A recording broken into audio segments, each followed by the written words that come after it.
like to announce that a quorum is present. The meeting is duly called, and the notice of the meeting has been posted in accordance with the Texas Open Meetings Act. The time is now 4:03. The following board members are in attendance: Krona Timish, Catherine Sells, Christy Hassett, Tracy Miller, Jenny Prosnick, and Angie Cox. And I would like to take a moment to, even though she's not seated yet, but welcome our newest board member, Miss Allison Lasan.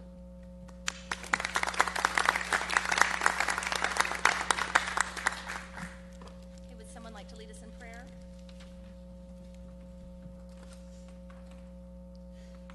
Anyone? I will.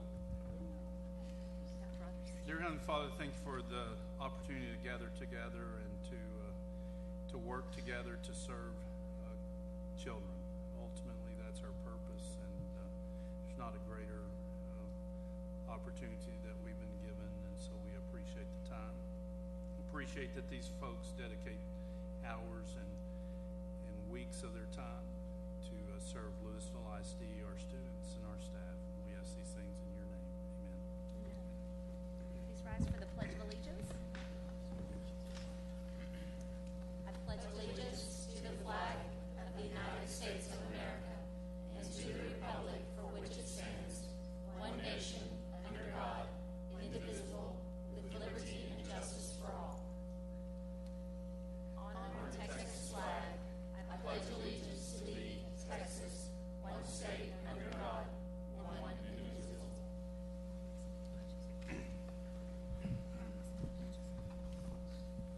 Okay, our vision statement is going to be led by Dr. Rapp. All right, so our vision statement, of course, is all of our students enjoy thriving, productive lives in a future they create. And our mission statement: students, staff, and community design and implement a learning organization that provides engaging, innovative experiences every day. As we work with staff on our 4 cornerstones and the I statements that we want to embody as an organization, our I statement focus this evening is I ensure learning is based on defined standards. And I'm excited to share with you a video that you may have seen before, but I think it's a great one to show again to everyone from Hebron High School, showing how they connect how a teacher connects the curriculum to students, and how our curriculum also utilizes the capacity of our teachers to design great learning for kids. We look at the district curriculum as a group. We sit down and we follow it from stage 1 to 3. But the first thing that we do is we take a look at the learning target. What does this mean to the kids? How are they going to interpret this? So we try to structure it based around that, knowing that that is our ultimate goal, to get the students to be able to not only answer that learning target, to be able to say, I can do that, but to be able to take it further. Take that information into the next unit, and into the next unit, into different classes, and ultimately beyond into their life, into their future careers and college. So the curriculum acts as a guiding direction force for us. So it leads us into the direction that we need to go to and kind of gets us started. Then we interpret what's in there and kind of figure out what are the pieces that we need to create. It's kind of like having the puzzle piece, but it's blank, and that we have to create the puzzle on top of that with the full picture in mind already given to us.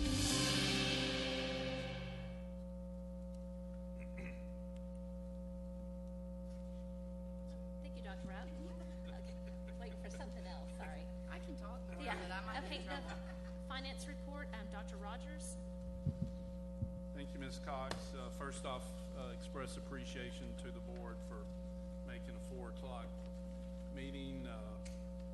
We are on a time schedule today, so we do need to leave here probably by 6:30 to make it to LEF. So just remind you, and I'll try to help keep us on track. So the first item under the finance report is about purchases for Windows device refresh, and this is just a reminder, so I'm going to turn that over to Mr. Kobach.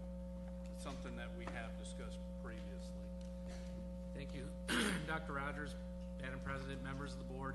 As Dr. Rogers said, this is something we have discussed previously. This was discussed during the March work session and also the March board meeting. And what this is really it's the devices outside of our one-to-one program, which which primarily are Windows devices.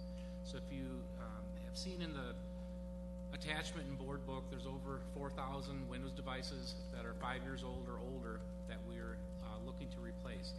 And really the other part to this is timing. So if you recall the technology project plan on when we would be staging the one-to-one rollout, our goal is to really take delivery. We'll take this as an actionable item during the June 4th, the May 14th board meeting, get the stuff ordered and get it shipped, and we expect that to ship very quickly. We want to be in position to actually get that deployed this summer ahead of doing the one-to-one rollout. So what we have is been working with the purchasing department to do an RFQ. We're going to be bringing a recommendation item at next Monday's meeting. And another good piece too is we've talked about this. We've been trying to identify areas where we might be able to reduce. So one of the items in your board packet also talks about some Pasco adapters, and what that is too is it's in our current standard in our science classrooms is that there's 8 Windows computers in a science room, and those have been there to support the ProbeWare USB devices that connect. So what we've been doing is trying to find out through our science content folks if that adapter would actually work in the place of a laptop. So on a positive note, where you see the adapters in there, this order would also include the ProbeWare adapters that would actually be able to be used with district issued iPad or actually even a BYOD device. They work with Bluetooth, so they actually don't need to be on the network. So we had an opportunity to actually reduce the total number of devices that we need, which I think is a good thing. Also, what we're expecting to bring forward during the next Monday's meeting is a recommendation that's within the year 1 budget for the program-specific computers. So expect an actionable item for next Monday's meeting. So with that, I'll open it up for any questions. Thank you, Doctor. Does anyone have any questions? Okay, thank you. Thank you. Okay, moving right along. The second item under finance, and I'm going to turn it over to Mike or Mr. Ball, but I did want to talk for just a second about this. You know, one of the things that continues to be brought up, and I think it's fair questions, and actually a question that Mike and I sort of sat down and talked amongst ourselves, is we as a group, and certainly this board, has really never had the opportunity to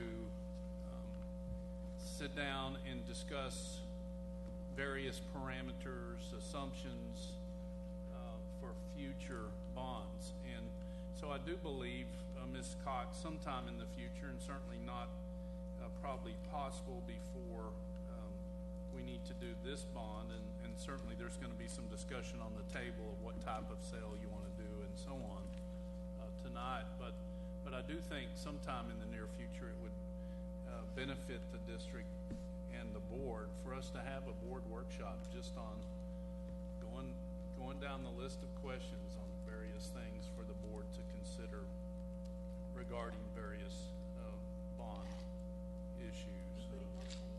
I'm sorry? Oh, yeah, that will probably be part of the discussion on budget. You know, certainly we're not going to leave anything unturned. So, but anyway, so with that, I'm going to turn it over to Mike. But I did want to say that I do believe it benefit us to have a board workshop on this and broader topics regarding bonds, underwriters, and other things at another point. Thank you, Dr. Rogers, Ms. Cox, and members of the board. What's coming around is a updated hard copy of what was in the board book that you had last Friday. And the change that's been made to these 4 pages that you have is these now reflect the reduced future debt service resulting from the refunding transaction that we priced last week. So by the deadline to get that online Friday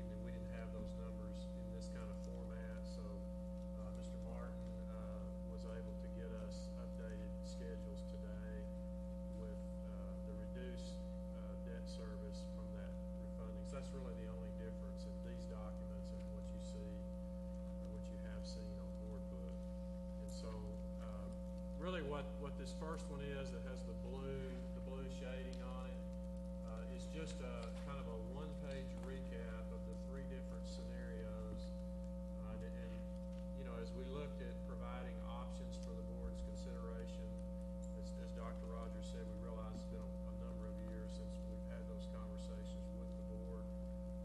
And the reason that we highlighted it blue is because that's the amortization period that the board has selected in the past, and that's what we, as we were communicating with our facilities advisory committee, our voters, and all the bond referendum communications, we were using a 20-year amortization. So that's why that one is highlighted blue. Pardon me. And the good news on this updated schedule is if because of the reduced debt service that we've got as a result of the bond refunding last week, we believe that we can possibly, depending on how property values turn out, we could do this $125 million sale with no tax increase. So that's new information really that we just were able to iron out this morning as we got the updated information about the reduced debt service. So and the thing we're operating on the assumption that the board wants to continue with that 20-year amortization that has been in place for a number of years, and that we used in our communications to the public.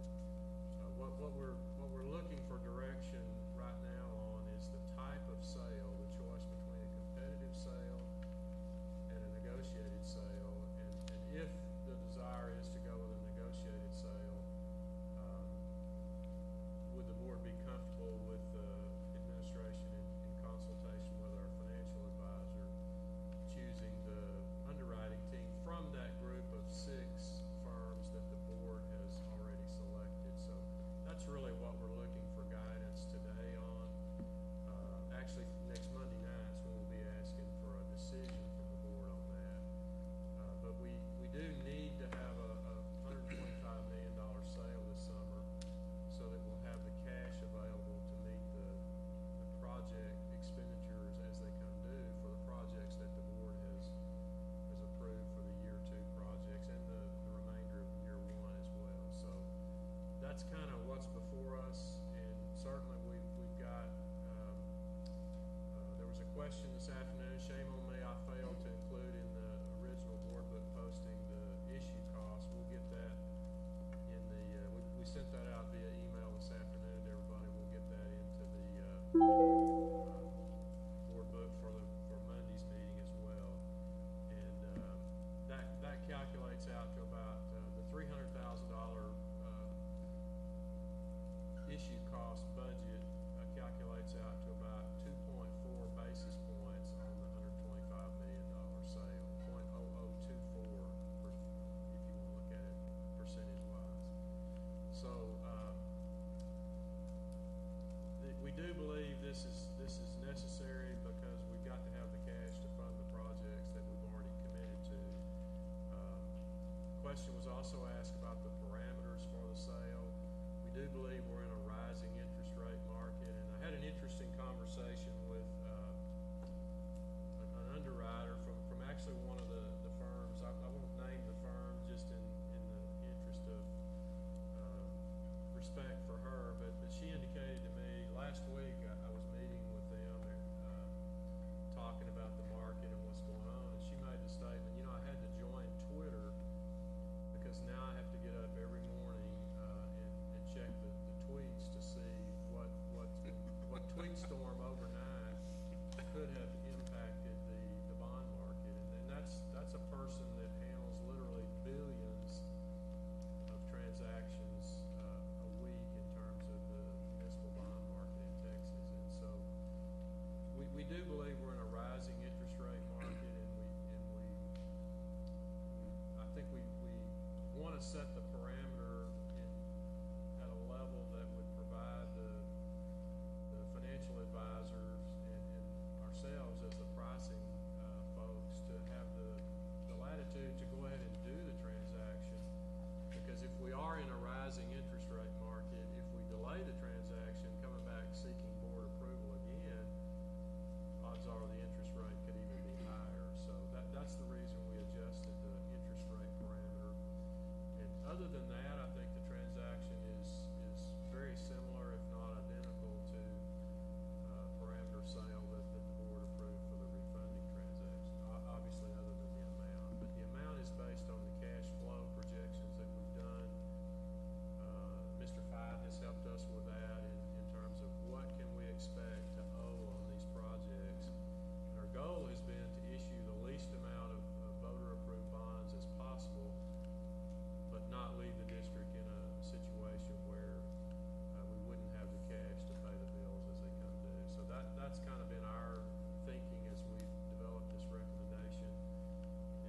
that said, that's the guidance we need tonight. Mr. Martin's here to address any questions the board may have, and certainly I'll be happy to try to address any questions the board may have. And that's what we're looking for guidance for tonight, and we can certainly revise our recommendation based on input tonight from the board for action on Monday night, the 14th. All right, thank you, Mr. Ball. So, do we want to go down like we always do, Ms. Prosnick? Okay, so I have, is this even on? Is this on? Here, I'm loud enough. Trust me. Oh, okay. What was the competitive rate that we got last year? I've completely forgotten what we did, because we did a competitive sale last year for the 224. Do you remember what it was? I don't remember, but I can access it You're here so pretty good. quickly. I So much think. better than me. As I noted, there is a 1.25 percentage difference between what our parameters were for the refunding, which was 3%, and we have on this one, we have a 4.25%. That came about 2 weeks ago. Interest rates recently, I looked at them, not that I'm an expert in this, but they're flat. They're not rising, they're not falling, but they're flat. And so I just think that that is a really wide range to have on this. I like that you're nodding. A really wide range to have on this. It seems wide. You can set it whatever you want, Ms. Prosnick. Okay. It is just a parameter not to exceed amount. The rate is what the rate will be at the time the bonds are negotiated or when the bids are received. So that's just to get into, that's just a maximum amount. It's not saying that's what the rate's going to be on the bonds. We want to be real clear on that. And the to reason answer it's your a question, little, the true interest cost on last year's The competitive sale of 202,525 was 2.9234%. 2.9234. So it's just a shade under 3%. And so that's, we're not suggesting that that the market would be at 4.25% in July. What we are suggesting, though, is that if we set the parameters so low that it would require us to not be able to do the sale, that it could cost the district money by having to come back at a later date and take another run at it if we are in a rising interest rate market. And we believe we are. we can ratchet that admittedly. down. Whatever, you guys pick a number that you're comfortable with. And Just know that if the market should move. Right. And we can't get the deal done, we're gonna have to call you guys back from vacation in July to meet to approve the deal or put it off to the fall. So that's, so it's just, and the interest rates we had a really good week. The market had a really good week last week. Municipals, for the first time this year, outperformed treasuries. I'm not gonna get into too much bond talk because a lot of people say, oh, this is so boring. But the fact is that interest rates have gone up over 0.5% since January 1. So we have been in a rising interest rate environment overall.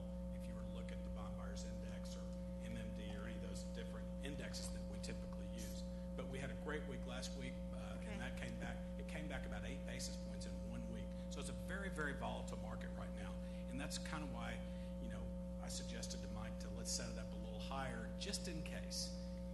And if you guys don't want to, it's usually with a new money deal, it's a little different than a refunding. We're doing new money. Refundings are like they're windfalls, and new money is we need to do this to get these facilities that the voters approve. So it's a project that's a transaction that needs to happen. So and I apologize for perhaps catching you off guard with this question. Sure. It just popped in my head.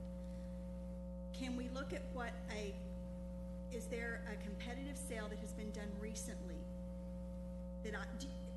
are you following me? Is there been a competitive sale that has been done recently that I could somewhat look at to see what did they get for their rate versus doing it as a negotiated sale? I can show you a number of comparisons if you would like. I can tell you today the market for a 20-year, issue like Lewisville ISD, Right. where we have an amortization of these preliminary numbers are somewhere between 3.5%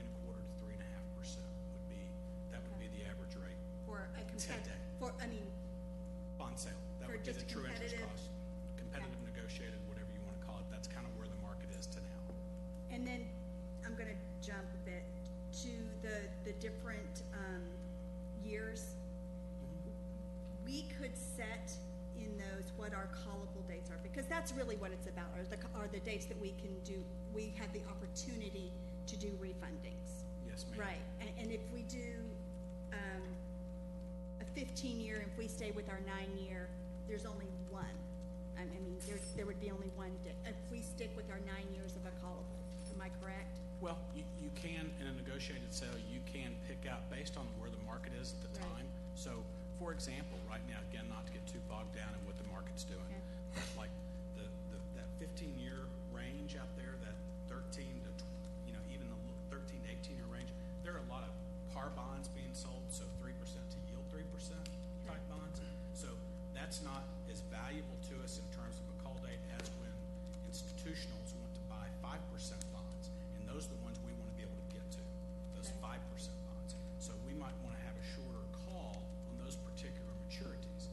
And the value of a negotiated sale today, because the market is kind of crazy in the way different buyers are wanting different things on different days. So that's why you're seeing so many more negotiated sales today than you are competitive sales. It's as a result, you go right back to the recent passage of the Tax Act, Right. because everybody's trying to figure out another way. It doesn't take, guys in our business, we get real creative when you start messing with tax-exempt bonds. So now this is all happening in terms of what would the price versus benefit look like, and that gives us an opportunity to look at that and show you guys a lot of different options at the time. So it's a competitive sale, you set the call date, and it is what it is, and they bid it on that. We don't have any back and forth in terms of what would it be if we had a 5-year call here and a 9-year call there. Does that answer your question, or is that too much? No, it gave me some of the context I was looking for. And one of the things that, this same large underwriter who was talking about the Twitter indicated to me that since tax reform happened, January 1, this is a lady who handles literally billions of dollars of volume each week. It's changed who's buying these bonds and why, and so some of the large institutional investors, because of the spread now in the tax rates, the tax exempt, or the marginal difference between the taxable interest rate and the exempt interest rate has less value to them now than it did in 2017. And some of those things have created new and different buyers and people buying for different reasons. And the negotiated sale gives the team the opportunity to actually find out, as Mr. Martin said, what are the buyers that this team has access to wanting on this particular day. And with the competitive sale, we would set the call dates and all that and say, here's, give us your Bid on bid. these specific specs. Right, just Yeah. like we did last year. Right. And so the word this particular underwriter kept using is you want to maintain the issuer, which is us, the issuer's optionality is the word she kept using. That we want to preserve the options that the district has down the way for refunding and responding to currently unknown changes in the interest rate market. And you don't have that flexibility with a competitive sale.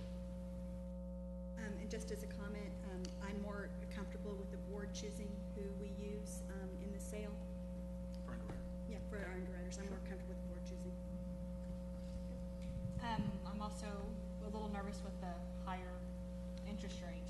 I would prefer it to be slightly over 4.15 or something. Because, I don't know, I've never been an underwriter on a parameter sale. And so I can only reference my menial expertise on buying cars. So when you go to buy a car and you finance the car, you sit down, you tell them what your parameters are. And lo and behold, they seem to find the financing. Okay, and so I know there's no similarities. But how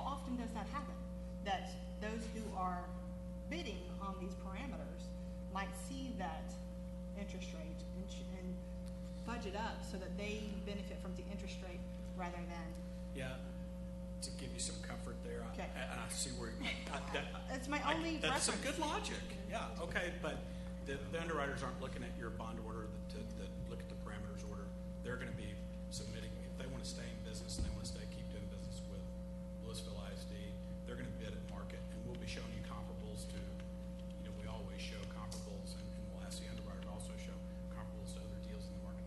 They are not even gonna know what that top parameter is, unless we bust it and say we don't got a deal. Well, and is it, then there's also the layer of protection of you and the protection of Mike. So there's numerous layers of protection besides just the underwriters. And Yeah, even if they were to come in at 424 in the market, say we set it at 415 in your example, or let's say 4%, and they come in at 399 and the market's at 350, we're not going to accept pulling that that deal.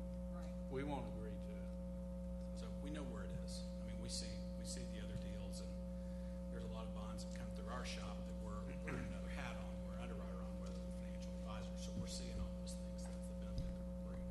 And that really is the protection that Hilltop offers to us as the financial advisory firm, is when John calls me on pricing day as the pricing officer and says, here's the deal we have, first question I ask him is, what does your underwriting desk say? And he says to me, that's what we're seeing across the state today. For example, sorry to interrupt, Mike. For example, when we priced the refunding, you asked me that question. I said, here's the Fort Bend ISD scale, went out at the same time, very similar amounts, very same maturity pattern, and we're right in line with it. So that's how you know. And they're not paying. They never looked at what your parameter was. What your cap is. That's really an internal deal, just to give a delegation to the chief financial officer, superintendent to sign off. So if you had to guess, 4.5, 4.25, what's the likelihood? If you had to guess, if I forced you. Well, we know we're going to have the Fed's going to meet again, and they're going to increase rates. So we know that there's another rate increase. The question becomes: has the market built that in or not?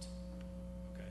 The consensus by all the Fed members is that there's a 95% chance that they'll raise rates. So is it built in or is it not? And so is it a 0.25%?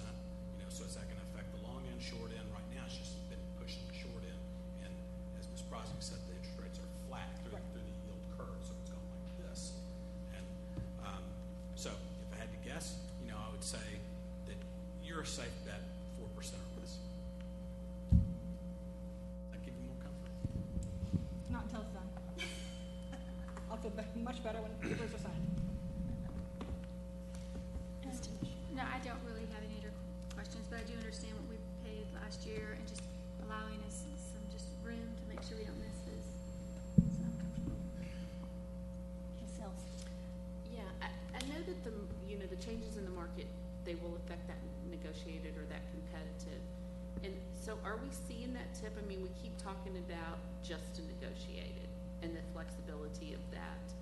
But really, those options are still ours. Or are we seeing a tip Absolutely. in the market that really the negotiated? Those options are still yours. We're not asking you to make a decision right now as to competitive or negotiated. But our recommendation is, given the volatility of the market and given the way the constraints and the flexibility that are allowed through the negotiated sale and some of the things that Mr. Ball and I John, let me say, we are asking to decide if the board wants to decide that, or if they want to delegate that to us, because otherwise we have to come back Because to we've got a future board meeting. We've got to have that. Okay. So the calendar is set up as if the calendar that's in your packet is set up as if it were a competitive sale, and that would be in a normal market like we had last summer. It was pretty easy, and we got a ton of bids, and they were all kind of right in there. And I really don't know that is in the best interest of the district given the market. If I got to tell you where the market's going to be when we sell bonds, I think it's July 10th is what the target is. Boy, I don't know what that crystal ball looks like then, but where the way things are going right now, I would recommend a negotiated sale. I think that how has that change affected it? But I think you've answered that. And then the rates today, and I guess, you know, I'm not real comfortable with that high parameter, but I understand and I appreciate that you're not just laying it all out on the table Yeah. for them. Yeah. And they're not like a teenage girl with dad's credit card at the Right. mall. Or a car salesman. Or a car salesman, yes. So, Sorry, John. Didn't really mean to compare you. okay. I don't have any other questions. Mr. Miller. Okay, thank you. So a couple things. One is, I think, Dr. Rogers, just to some of the points you made, this is an area where I always think we're rushed. And it just seems to me that there's more planning we could do. So, for example, why delay the discussions as it relates to strategy and parameters? So this is the first time I've heard that we would even consider a recommendation around 25-year bonds.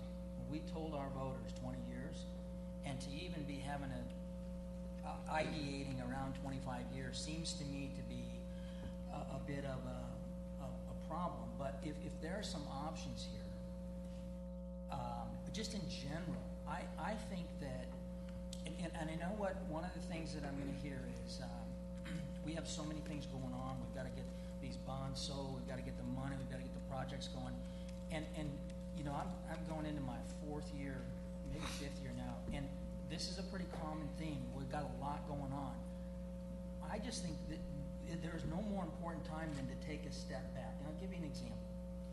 I get that we are selling for the bond in increments. The first year bond, we sell $100 million, and it's as if we've got our current debt, we've got our current bond service, INS funds, etc. And then we sell $100 million, and we've got that allocated for the first year projects. Now, we're not spending all that money right away, and we certainly have a fund balance that we could fund some things and then repay back when bonds are sold. But what we're doing is we're compartmentalizing. We've got existing INS service, we've got first year bond service. Now we're talking about selling bonds for the second bond year service, and it seems to bond projects. It seems to me that we could do some cash management and save some money on interest payments, because the fact is, from a real cash perspective, we don't have to sell this stuff in July. In fact, there's money that we could use of our fund balance or other funds that, and I know there are legal rules, that we could pay back and sell the bonds at such a point in time we're not spending money. Because what we're going to do is we're going to sell these bonds, and we're going to use some money. We're going to pay interest on a lot of money, $100+ million, and we're going to use some of it to start seeding CMR and that type of thing. It just seems to me that there's an overall strategy here we could look at as it relates to the cash management aspect of this and the interest, etc. And then the comment about, and we think we can do this without increasing interest rates. Again, I think that begs the question: where's our strategy? Because what we should have heard,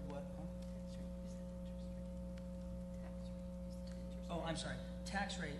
We should have been thinking about what the potential implications are of the tax rate going forward that we would vote on in August. Last year when we reduced the rate. So it just seems like we're very myopic as it relates to some of these things, when we really need to take a step back now and have kind of a multi-year view of how we do some of these things. It seems to me that there is no better time, and even though it's not a good time, we just keep talking about doing something in the future versus what we've done, and that's what I'm trying to get to. That's one of the things.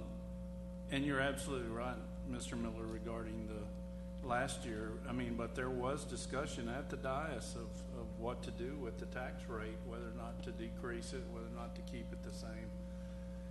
And that was the decision of the board.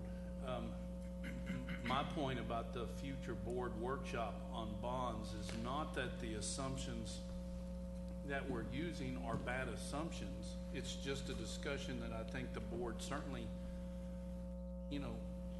has the right to have is, hey, do you want to have 15-year debt instead of 20? Do you want to give us the opportunity to, use the underwriters and pick the underwriters out of the 6, or do y'all want to pick? I mean, those are the kind of discussions that we think the board, needs to have at a board workshop level. But the decisions, including the amount that we've, brought forward as far as year 2 bond sale, I mean, has been based on approval of year 2 projects and trying to keep the cash flow as minimal as possible. And I'll let Mike talk about. Yeah, I would want to clarify, maybe we failed in communicating. The various sales are not earmarked for specific year projects. They're just our estimate of the cash flow that will be needed to fund the projects as they become due. And if we don't sell bonds right now, we'll either be in a spot of having to do it in the middle of the year, which would mean, the tax calendar drives some of what we're recommending, in that if we don't have the bonds sold before the board sets the tax rate, then we can't count that debt service in setting the tax rate for that particular year. So that means we have to fund that first year payment out of fund balance. Well, our fund balance, we just used $10 million of it in the refunding transaction that we priced last week. And so our debt service fund balance is now down by $10 million because of that. And that's not a complaint, that's just a fact. And these revised schedules that the board now has in your hand reflect the savings that decision the board made has done for the local taxpayers.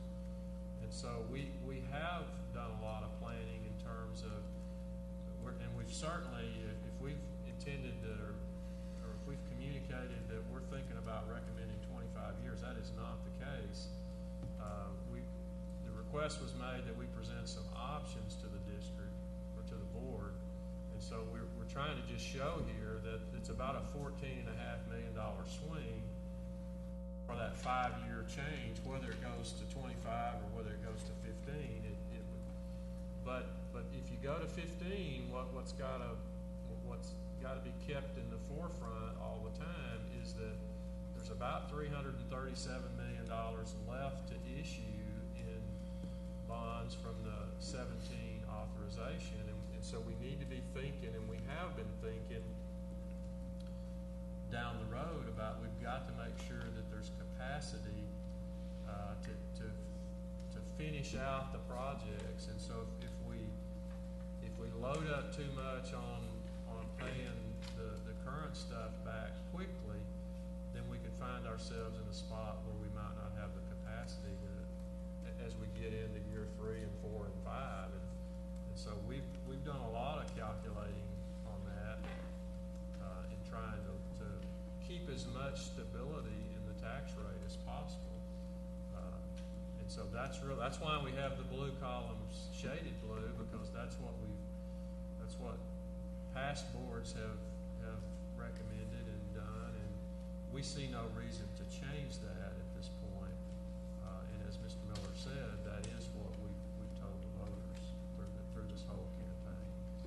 Yeah, so I think, again, I'm not trying to be argumentative, I'm just thinking out loud here as so there's a difference in planning versus developing a strategy.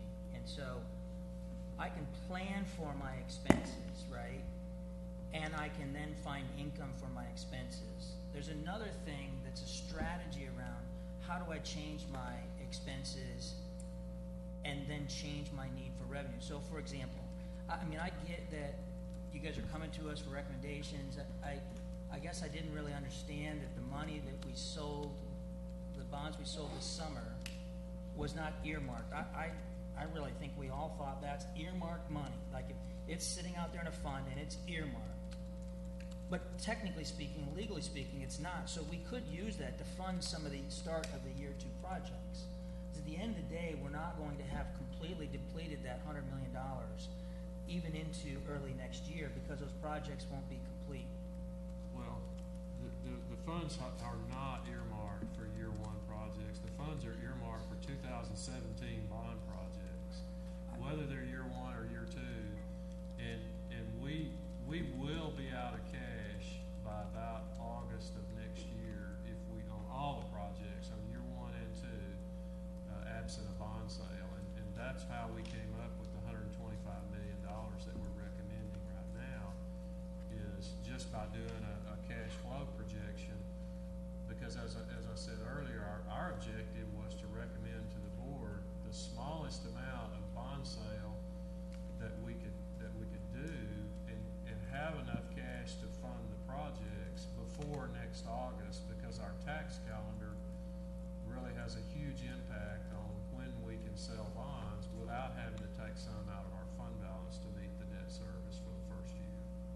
Yeah, and I'm with you on that, and I don't have a, so again, there's technically legally what's earmarked, and there's what we kind of think is earmarked, right? I think most of us believe that we sold that $100 million to be allocated towards, I don't know what the legal or technical term, allocated towards those first year of the 2017 bond projects. I mean, that's kind of the virtually what we understand. What I'm talking about here is, and I'm not even disputing the $125 million. Why can't we have a discussion around what the scenarios are relative to if we do this, right? And because I get the tax calendar, that piece of it, we talked about that last year. Why can't we run scenarios now that take into consideration different options? For example, even though I voted for it, I think in retrospect, I can't remember if I voted for it, but the tax rate reduction, there's a lot of logic in retrospect that we may have not have, should have reduced the tax rate. And we should have had that collection and used that money for different things. Debt payoff, etc., the different things we can legally. I think that, and again, I'm kind of pivoting, Dr. Rogers, to what you said as it relates to let's have the strategy discussion sooner rather than later. If we're gonna go ahead with the sale in July, that's fine. But why not, before we get to the tax rate discussion, have a discussion around what do the next 2 or 3 years look like with potential property values going up, that type of thing, so that we're not in a situation where now we're going into next year thinking we may or may not have to increase the tax rate, and we should have an idea of next year. Those kind of things. That's what I'm thinking from a forward planning perspective. Yeah, and we can certainly add that to the discussion list for early August Okay. meeting when we start to talk about that. Okay, so then there are a couple of things, and one is, I know this will get a lot of attention later, but I want to be very careful that I think there are reasons we did a competitive sale, my personal opinion, competitive sale this last summer. Now we're looking at a negotiated sale, and I think, John, I get that there's technically, right, I mean, I'm not even disputing that, the logic behind the negotiated sale, right? That's your expertise. It's good enough for the taxpayers to do a competitive sale last summer. Now we want to do negotiated, and the fact is the market has always been uncertain since I've been a trustee. Now I get that. I mean, I think a lot of us look at Twitter for various reasons, right? Our own finances, our own jobs, our own, what's going to happen? Are we going to go to war? But that's the latest kind of incarnation of what's happening that affects the bond market. And so I just want to be really careful that we are not always in a situation, and it seems like we are, like we got to do something, and the board, we need you to give us the kind of authority to go down a certain path and pick someone. Okay, well, I mean, because it's a little bit different, but we wanted to do this thing in December where we kind of accelerated things, right? And I think here, first of all, I'm not comfortable assigning that responsibility. I think the board needs to own these decisions. And to the point you guys have made, the board hasn't really considered 20-year, 25, 50. We just always assumed 20 years. The board never considered the syndicate in the past. We're now considering that. So I would say that if we're going to do a negotiated sale, you guys make a recommendation, the board validates that or not.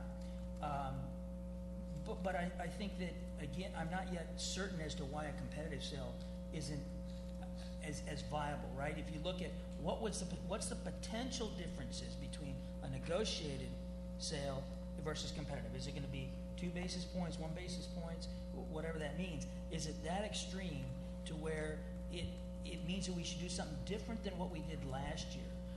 Aside from our president's Twitter account, just in general, what's changed? I can speak to that, Mr. Miller. I cannot sit here with a straight face and tell you that a negotiated sale is going to bring a lower TIC, true interest cost, to you than a competitive sale on July 10th. I can't. But what I can tell you is, given current market conditions, okay, and you're right, it's always changing. That's a good point. Yeah. But what I can tell you is the world has changed since the Tax Act in terms of the way we can gain some flexibility and use that to our advantage in a negotiated sale. So while on July 10th, whether we do a negotiated sale or a competitive sale, there might not be any savings on July 10th if we hold those bonds to maturity. But we have more opportunity to save money for the taxpayers down the road by having maybe the possibility of having a 5-year call on certain maturities and that sort of thing that we could get to that we wouldn't have been able to get to in a competitive sale. So it may be that you may get the same type bid on a competitive sale as a negotiated sale, but the benefit to you is we can negotiate in some terms, Predictability. some flexibility, and use, they call it optionality. So your optionality, you're not losing that. So we have the power to negotiate that flexibility. Okay. All right, I know I'm going to get the hook here in a second because I can see it coming, but Yeah, that's good. I would just say this. I'm much more comfortable buying into this if we had a strategy. Operating on a set of actions that need to take place. We need to do this to get the money. We need the timing because of this, because of tax rate. Those aren't strategies. Those are activities that need to take place. I really would like to get to you that when we have that meeting in August, the problem with August is we're going to already have done the sale in July. And so I don't know how many more times we need to have a discussion about having a strategy, a debt reduction strategy. So, for example, are we done this year with our bond? I mean, in the next 2 years, we're not going to call any more bonds outside of the 2017 bond. We're not going to sell any more bonds, right? Do we know? Well, I can tell you that we've taken advantage of all the refunding we can because advance refundings went away in December. So what we have to now do, unless the tax law were to change or get tweaked in some respect, that all we have out there are current refundings. There's a little bit in 19 and then some in 20. You don't really get to any real benefit, any real meaty deals of $50 million or more, to where there's some real savings shown to the taxpayer until like 21. So. And Mr. Miller, we do monitor that. We have a schedule of the bonds that are outstanding and when their call dates are, and that's why we typically do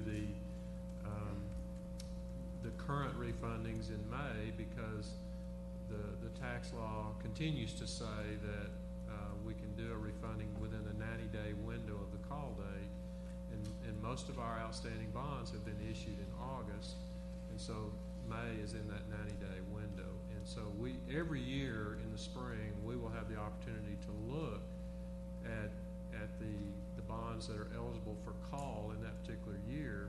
And then what we have to do is look at what's the interest rate on those bonds and compare that to the then current interest rates and determine, does a refunding make sense? Yeah.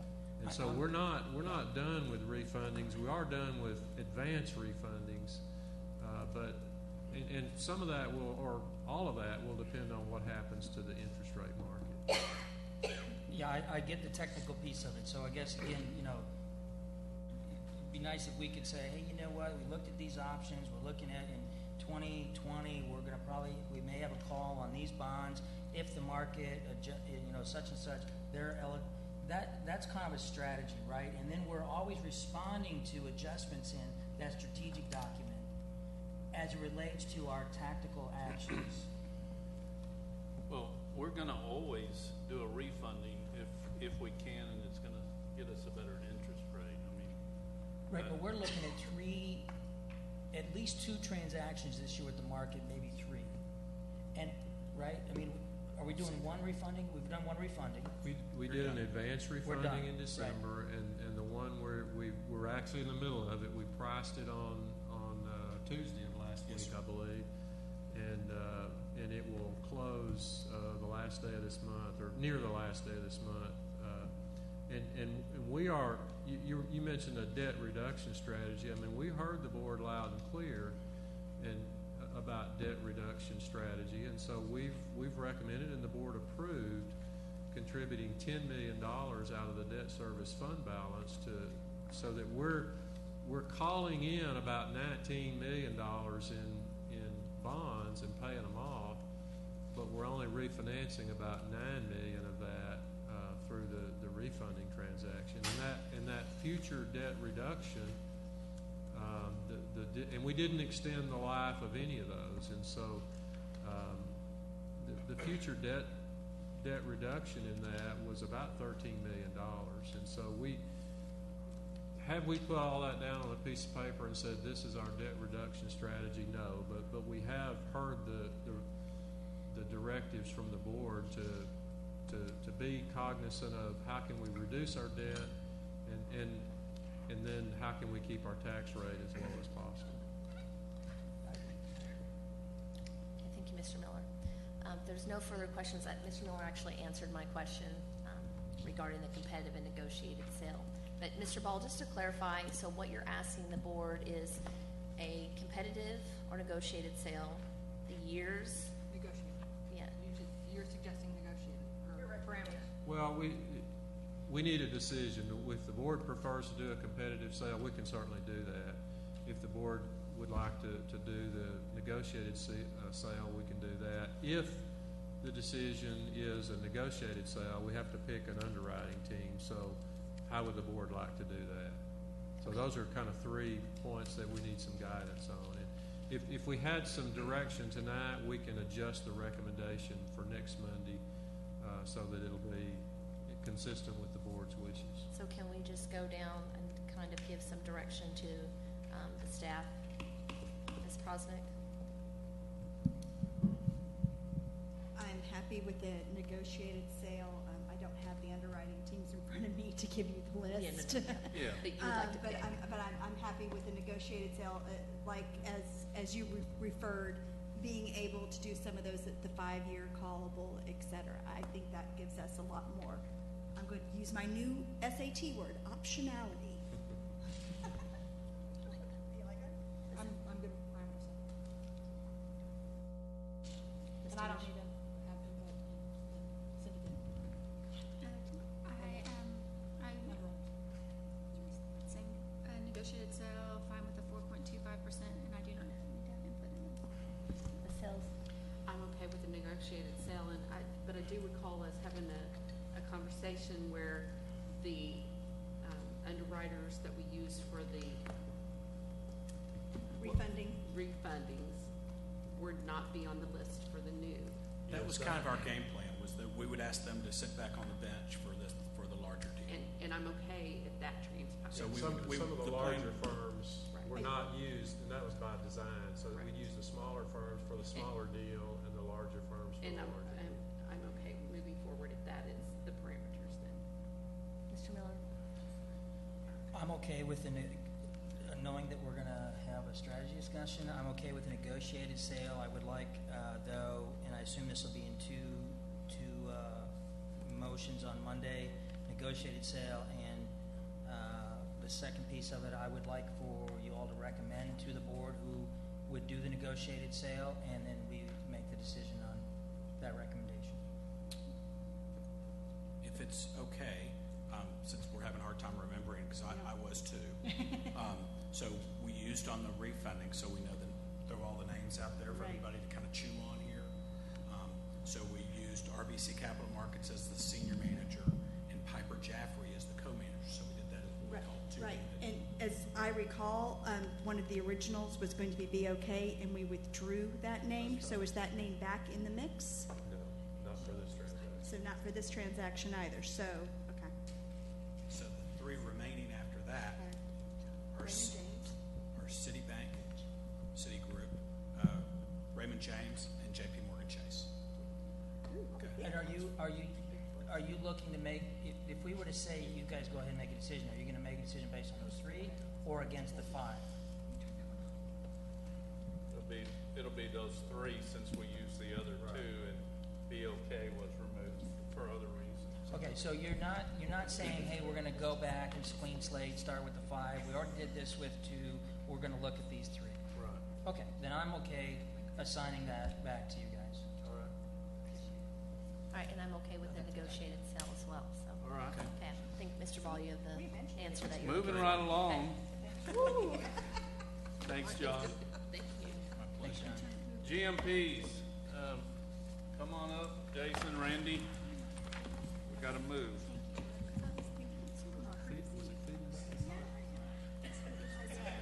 I didn't hear it, but those sensitive ears over there could hear. Jenny's not as sensitive. I'm not as sensitive. That is a given. So, Mike, go ahead. Okay, this item is the guaranteed maximum price on the new elementary school at the current Purnell site on Mill Street.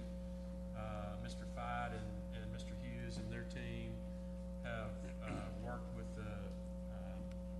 Balfour Beatty, the construction manager at risk on this project, to competitively bid all the various trades that are involved in a project of this size.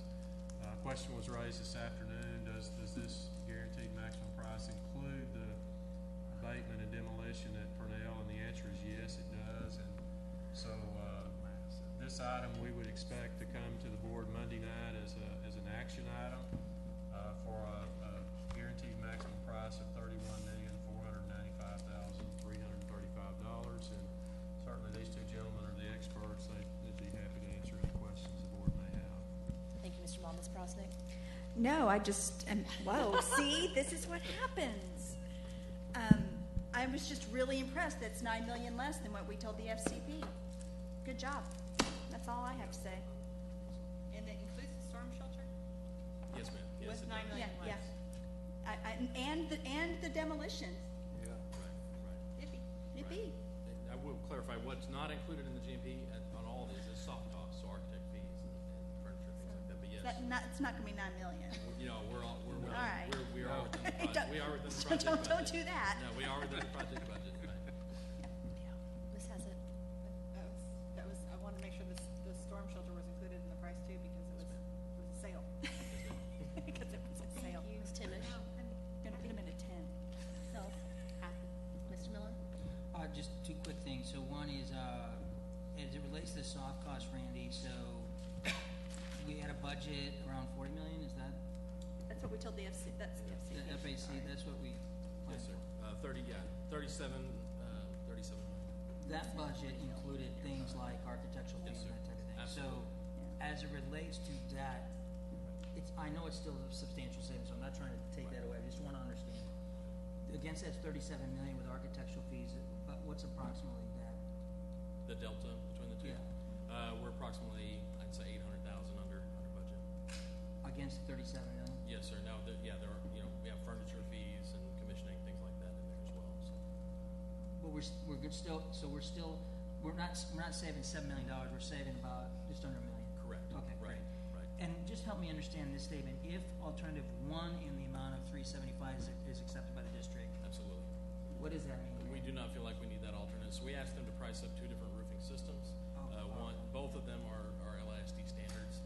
We've chosen to go with the two-ply mod bid roofing system. The alternate they listed in the letter was for a four-ply built-up roof, which we are being told by our roofing consultants actually won't meet the energy code as we have been constructing it here. So we've chose to go with the two-ply. Okay, because I was just thinking this is like a payment thing or No, whatever. sir. It's a technical kind of options, okay. Absolutely, Good. right. All right, thank you. Okay. And just a quick question, so we're gonna be putting the energy efficiencies and all that in place? I'm sorry? We're gonna be putting the energy efficiencies and all that, yes? Absolutely. Yes, ma'am. We always meet the current energy code, which which gets stricter as we Yes, go, which is why it does. that roofing system that we've used all throughout the district, we're being told now doesn't meet this energy code. So But some long-term cost savings for the district, so it's good. Lighting controls is a new one that'll be added. Lighting controls have gotten a lot more detailed as far as how it gets controlled, the lighting and using natural lighting, the LED lighting, energy efficiency and all that. So it's a lot more, as Randy mentioned, a lot more to it. It's great. Okay. All right, exterior lighting. Thank you. All these three items, really the next four items, are all just information items for the board, sort of a heads up, if you will. Because we are not having a work session in June, these projects are coming forward directly as action items in June. And although we don't have the numbers tonight on any of these four, the exterior lighting, the access controls, the roof, the storm damage roof project, and we will have those at the June regular meeting, but we're not having a work session, so that's the first time the board will see those numbers.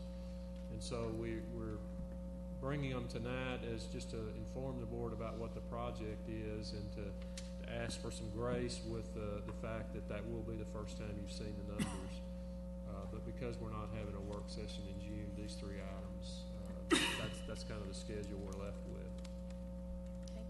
So I'm sorry I just jumped through three items there, Ms. Cox. But, you know, we're looking at the year one project list that y'all approved of all those campuses and exterior lighting, and then the district-wide access control where we talked about we're replacing the entire system, you know, which we've talked about several times even under safety and security, and then of course the storm damage, which we've been talking about that for a while, since March 26th of last year. I was going to say, it's been a while. So you're combining all three items? Well, is that yes, what and you're doing? then that item E is a little different. We just wanted to put it on your radar for the June regular meeting. And item E is the same scenario. It will be presented as an action item at the June meeting. But you recall the board approved the year two projects, and now what we've got to do, and we're in the midst of that as we speak, we've got to seek bids from the approved list of construction managers at risk, and have them to bid their fees for that, and that's on the street, if you will, right now, and we'll be back at the June meeting with a recommendation for the board to assign the construction managers at risk to each of those respective projects. Does anyone have any questions? Ms. Prosnick? No. Ms. Hassett? No. Timish? Sells? Mr. Miller? The access control is simply that's the badge system. Yeah, the keyless entry system.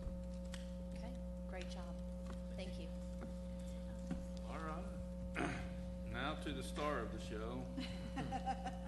So, you know, as we talked about a month ago regarding, as well, it was in March really when this discussion came up with the decision on where we landed on devices and rollout and all that, was also about, you know, systems as far as restrictions on devices that we currently have, and what are other options, and usage, and how can we measure usage. And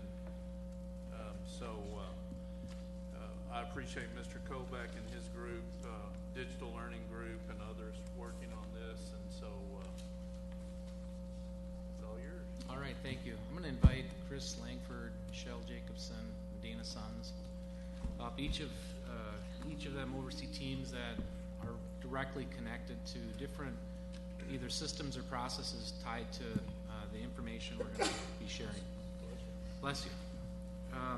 So the title of this is Device Restrictions and Usage. And as Dr. Rogers said, this is something the board has asked us to bring information back, share what we have in place, what we're planning to have in place with our rollout, and have some discussion around it. But the bottom piece, I think from our perspective, is we're really trying to find the right fit. We see different needs at different age levels, different appropriateness for students.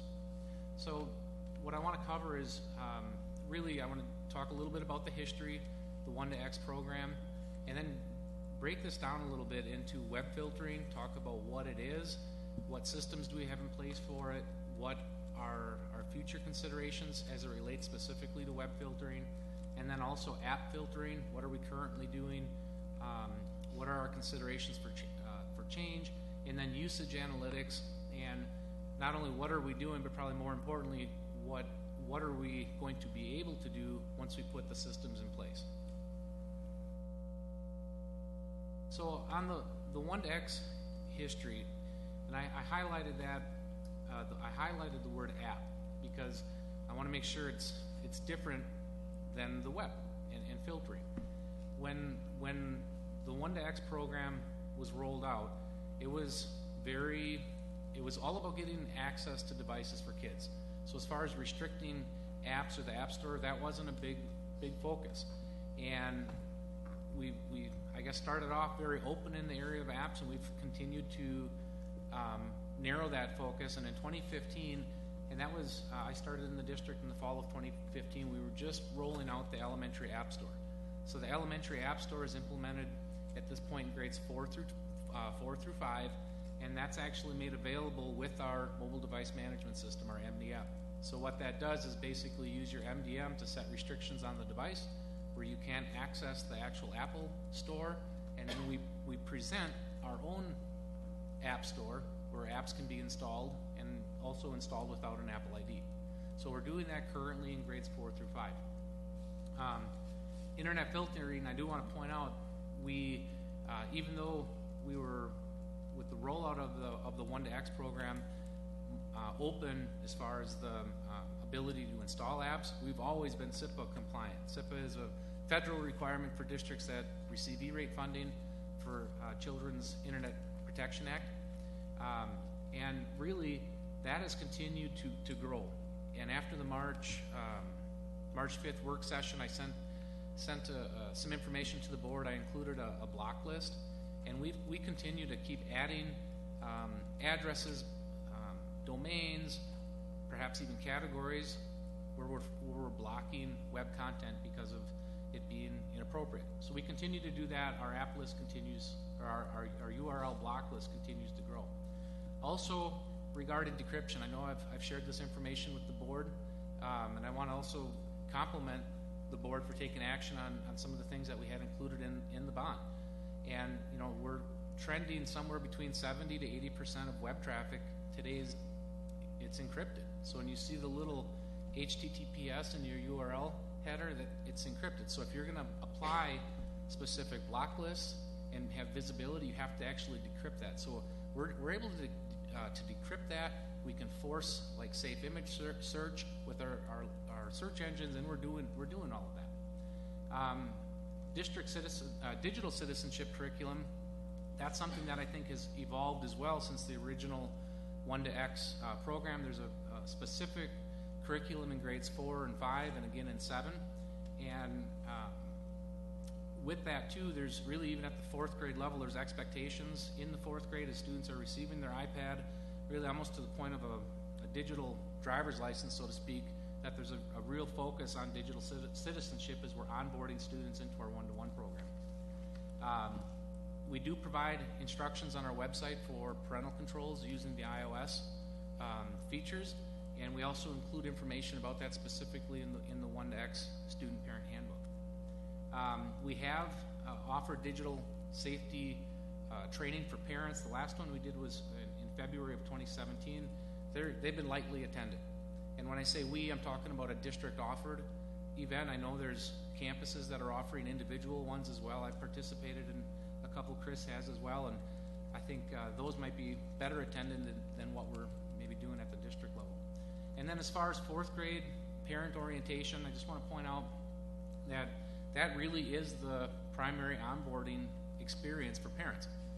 That's where the device is getting issued and where we're taking a deeper dive in what the restrictions are, or what's in place, and then that I guess interaction becomes less as the students go up through the system.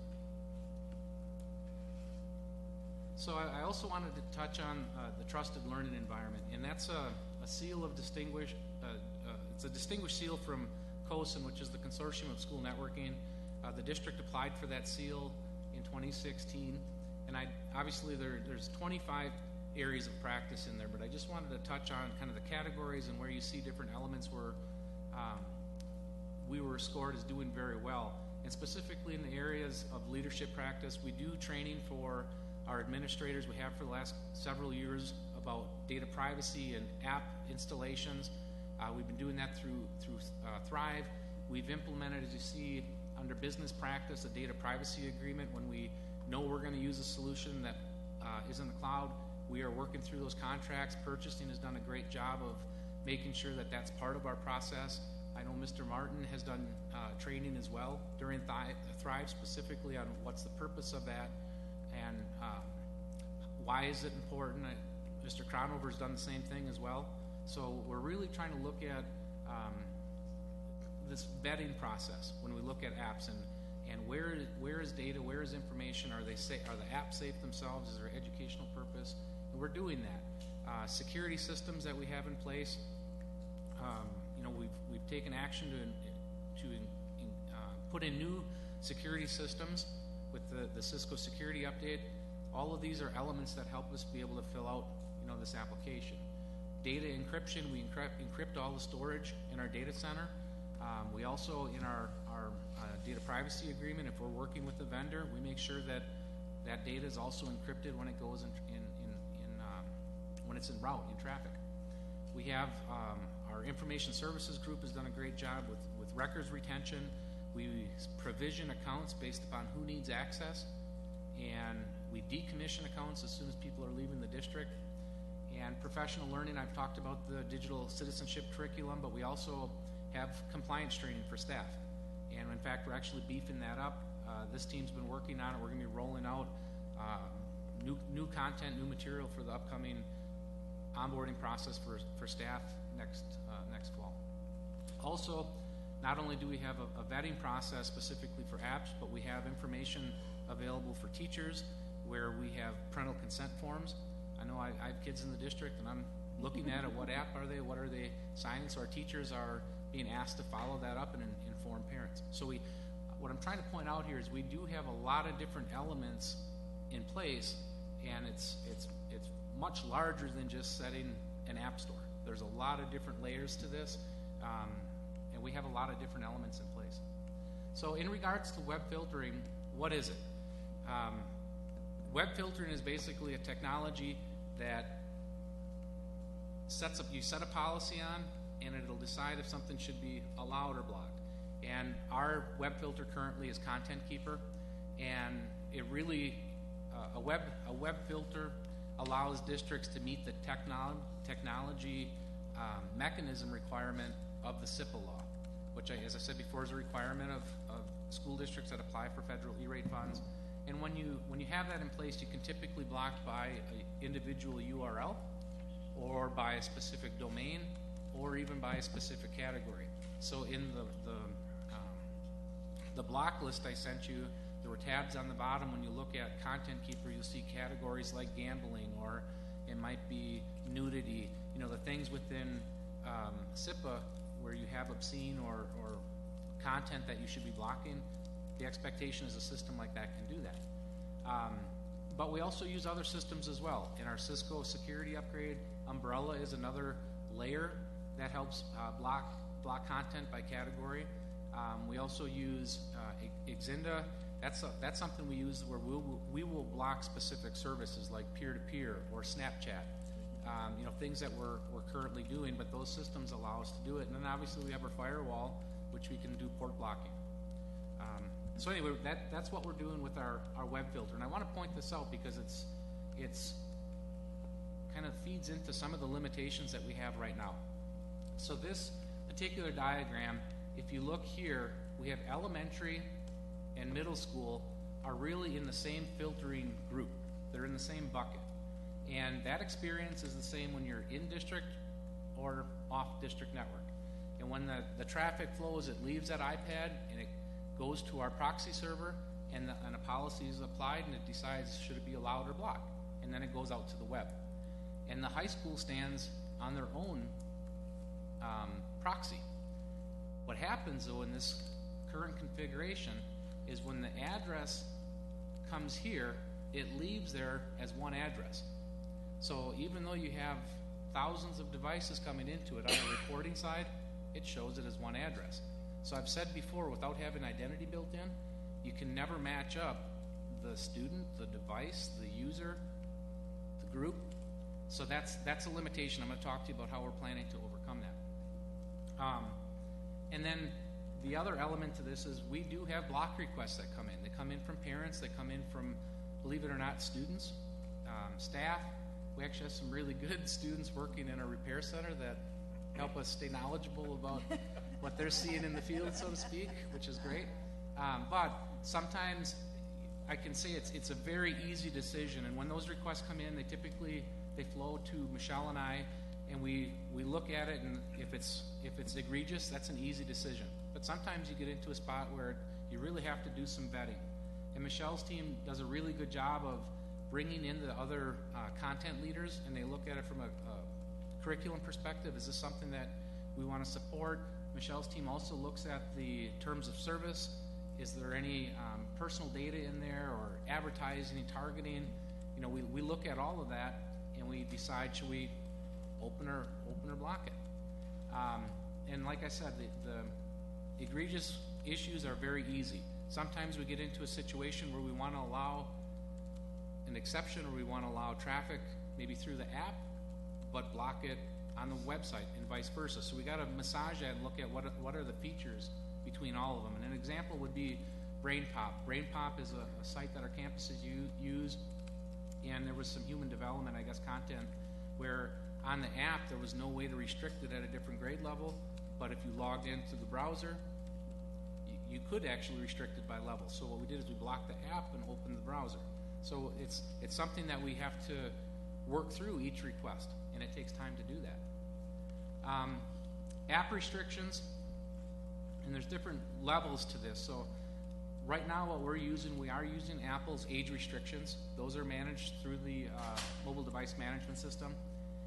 In PK through 3, we use the Apple age restrictions, but we also have individual classroom accounts. Basically, every classroom has a Apple ID, and that Apple ID is managed by the teacher.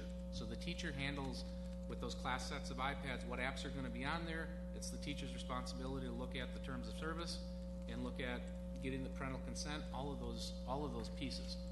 And that's what happens in PK3. I already mentioned in grades 4 through 5, that's where we have the elementary app store. And I think the premise on that, when that was rolled out, or the distinguish there between PK3 and 4 and 5, is that's when the devices go home, where PK3 they do not. And that, just to give you a little context too, as far as the approval process in reviewing apps, the Learning and Teaching Department has looked at 447 apps, and we don't approve all of them. So if you're on an elementary iPad right now in grades 4 through 12, there are 212 apps that are approved that should show up in the LISD App Store. And those are apps that once they're in there, a student can install it through the App Store.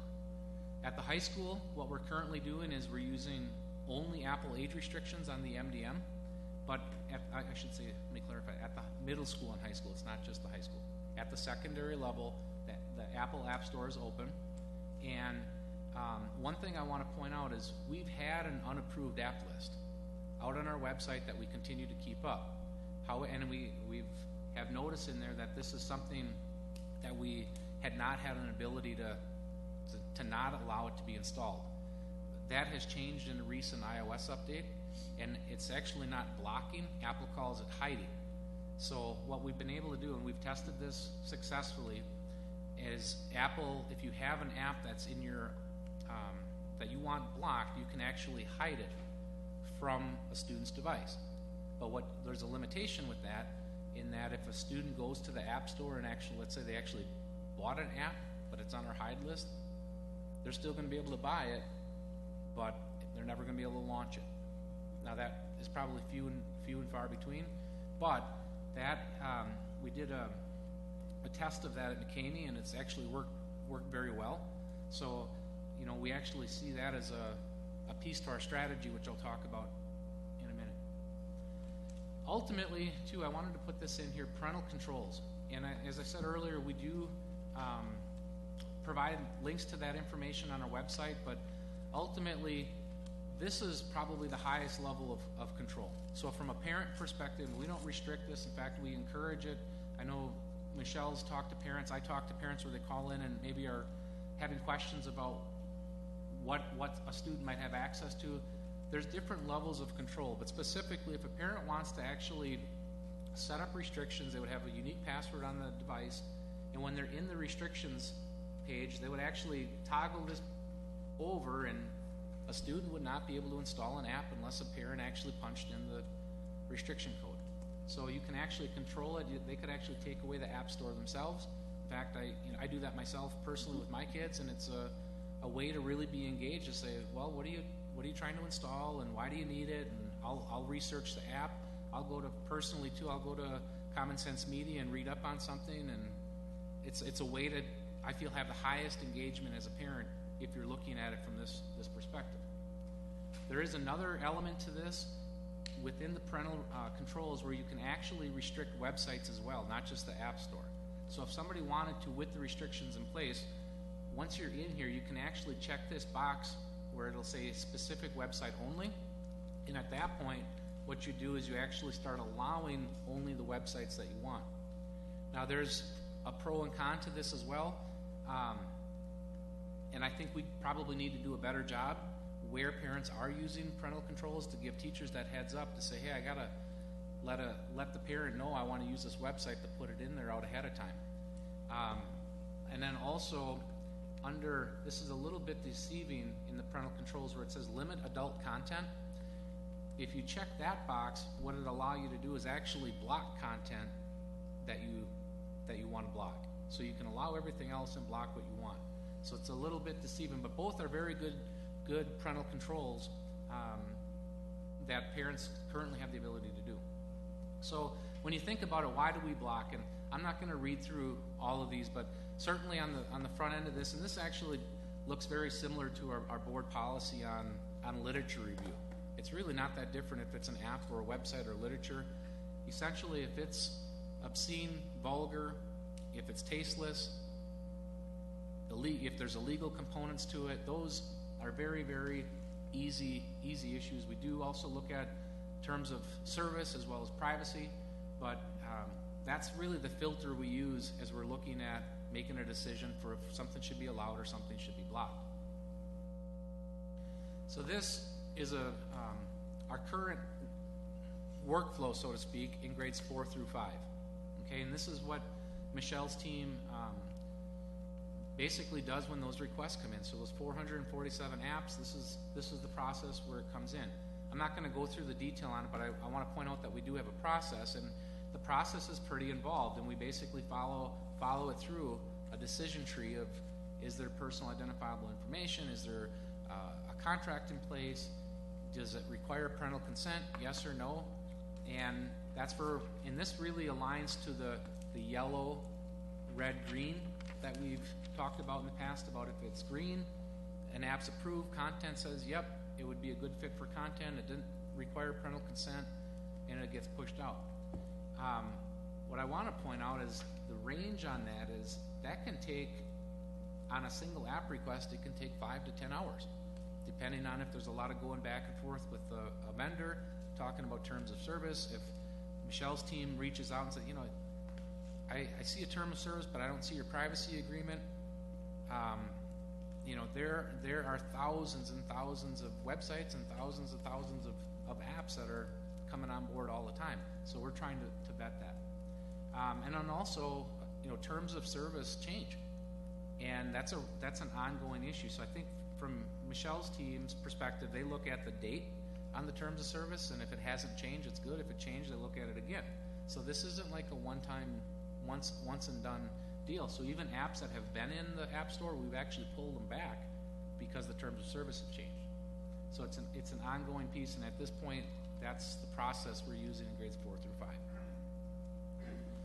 So As we transition out of app restrictions, I want to talk a little bit about usage analytics. And the slides that you see, or the images that you see on the right, should look pretty familiar. I put together a screencast kind of explaining some of the data that we have. What we have right now is we have bandwidth usage. We know, the usage during the day, and I think if you recall, this is, my color is right, this is what's happening during the day, this is what's happening during the evening. With that design of the proxy, all that traffic comes back in. So we certainly know the technology that the students have, they're using it. But again, it's difficult to identify who it is the way it's currently designed.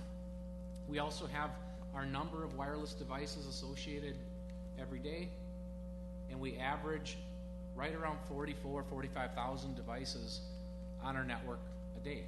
So during the school day, it's heavily used. From our URL perspective, as I said before, we have elementary and middle is one filtering group, and high school is another. We can look at all the URLs that somebody went to, but we don't have a way to categorize it in a meaningful way or identify the user, the device, group, or campus. So, and then the other part is just the volume. I mean, the pure volume of what's being logged every day, it's enormous. So to categorize every single site as educational or non-educational, it's very difficult to do. And also, as more and more services end up in the cloud, you're not always referencing or calling up a page by a domain name. You might be calling it up by an IP address. Well, any type of system with logging doesn't know what to make of an IP address. So there's technical limitations on being able to identify everything. We also have our learning hub, which we call the L hub, is basically a single sign-on. And how that works is all of our systems that we use, you have multiple passwords. So in our response to people saying, "Gosh, another password," how can we centralize that? So what we've been doing is doing a single sign-on integration, and that gives us log data for when services are accessed. But a caveat to that is it only gives you the log data if they logged in through a browser. So if they logged in, let's say through an app like iStation, it never counts that. So there's limitations in that as well. And then also I just want to point out app utilization, specifically in iOS, to say, how many times was an app actually launched. Apple has that sandboxed, and they don't provide that to any third party or any vendor. And I guess there's pros and cons to that. Obviously, you lose some visibility, but it's also the most secure way to do it. So you're picking up the security and privacy piece because they're not allowing another app that you have installed to count how many times somebody launched an app and do targeted advertising. That's part of why they do that. So future device usage analytics. So I've mentioned this a couple times, the Cisco security upgrades. So part of our Cisco security upgrades is we're going to implement something called Cisco Identity Services Engine, which is ICE. And what that's going to do is it's going to change that design, so to speak, where you have the eye patches coming into the proxy. Right now that comes in is basically a generic user. What this is going to allow us to do is it's going to force what's called a radius authentication, where each user is going to actually log in. They're going to log into the wireless, and it's going to basically create a marriage between the user and the device. And once you have that established, you're actually able to not only report on a particular user or device, but you can actually start grouping data.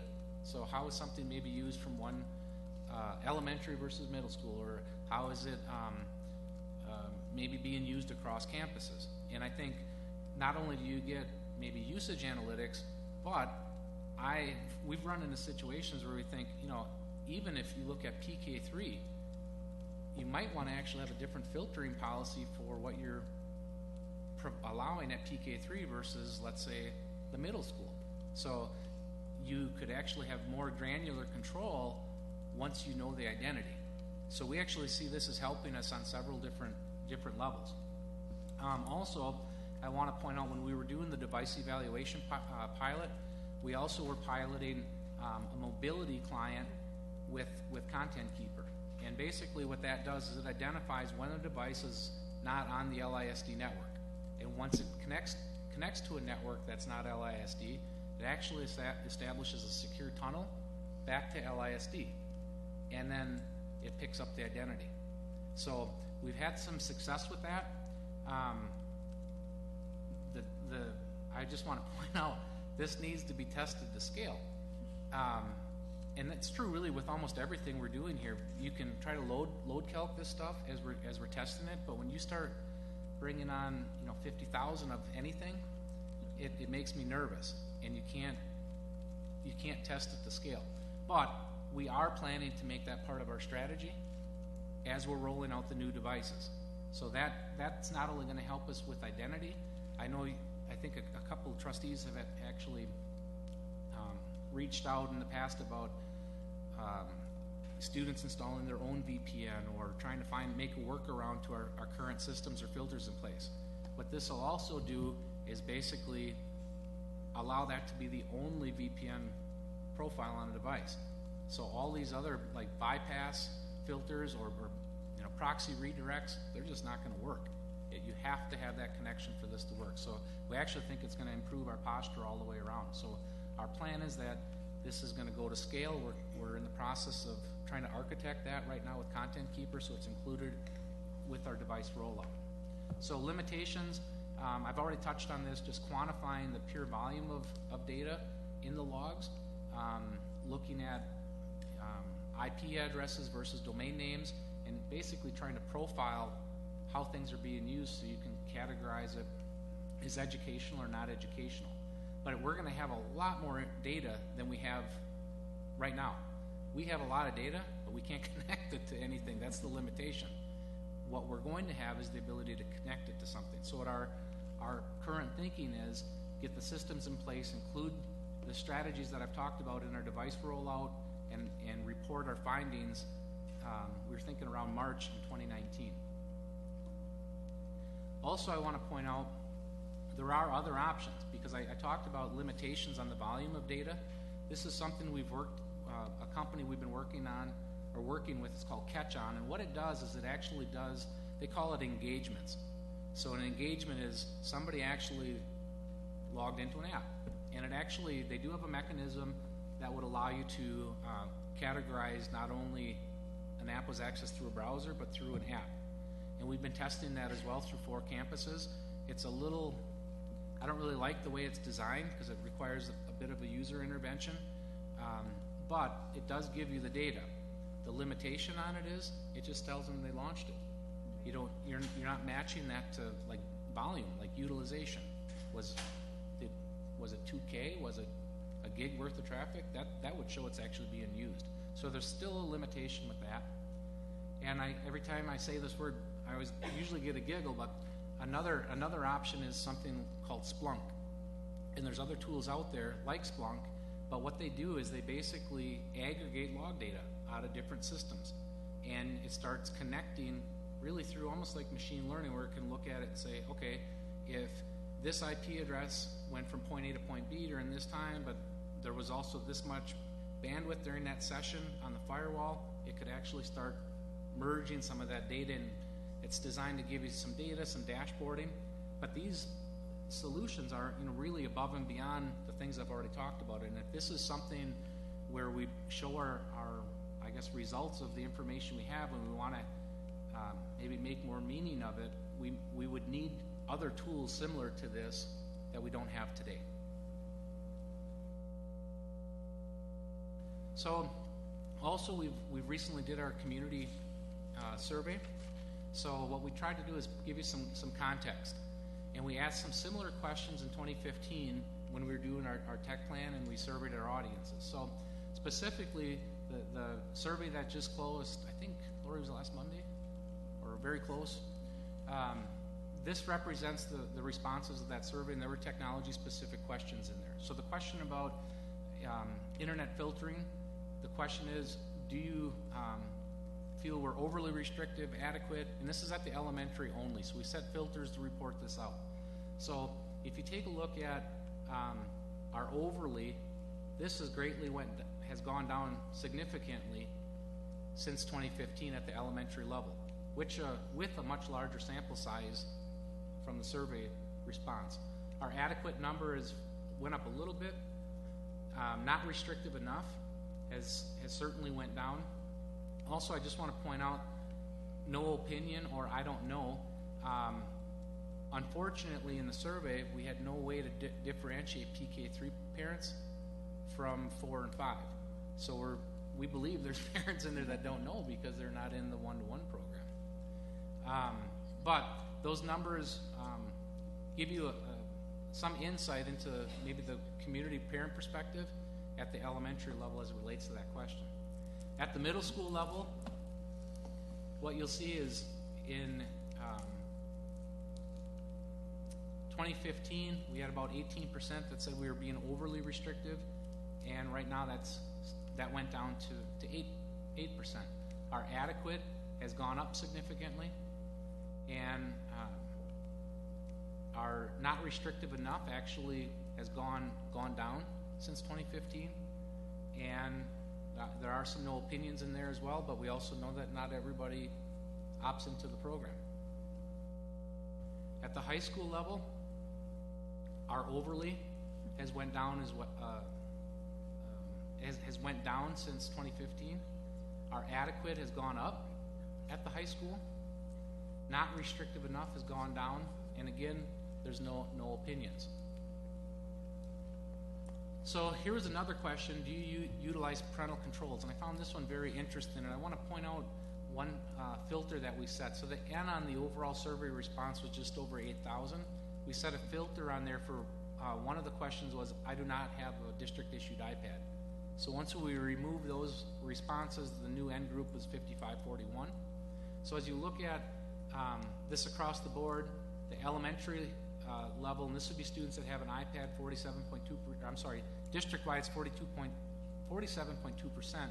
At the elementary, it's 55%, middle school, almost 53%, and the high school, 36%. So in some of it, especially in here, I really was surprised it was even that high.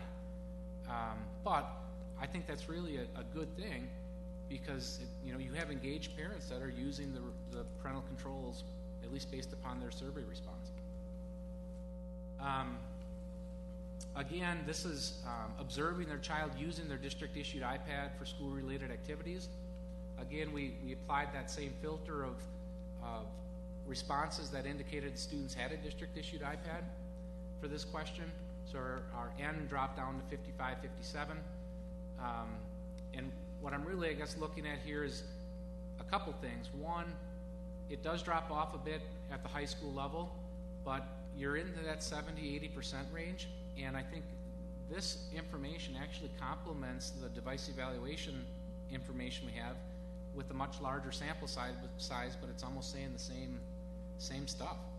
So that showing from the parent perspective, are they using the iPad for school-related activities when it's at home? Also, Dr. Rogers had, I think, it was sometime perhaps in March, where you met with your student advisory team, to get some feedback on what would it look like if we changed our restriction level specifically at the high school, and also ask some questions about if the age appropriateness of when maybe you have that gradual release of control. So this is a 5-minute video with some student perspectives on questions regarding that topic. If you could please play the video.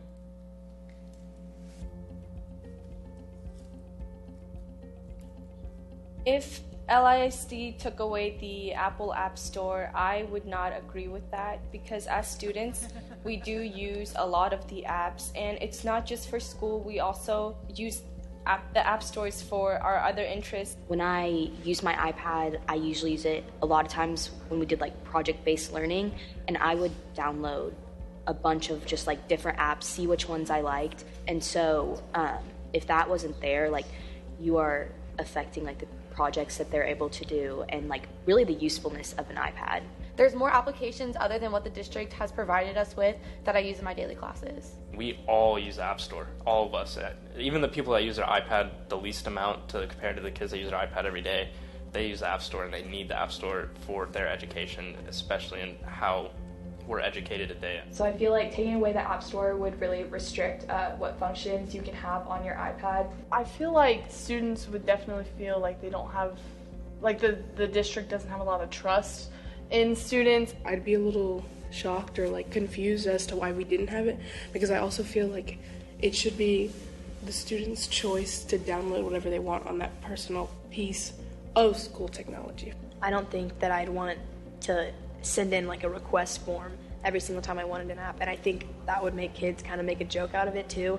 So the amount of requests that'd be coming in, like it could take like a week, and like maybe I have a project due tomorrow and I procrastinated or something and I need to finish it today, but I can't get the app. It would be a little frustrating.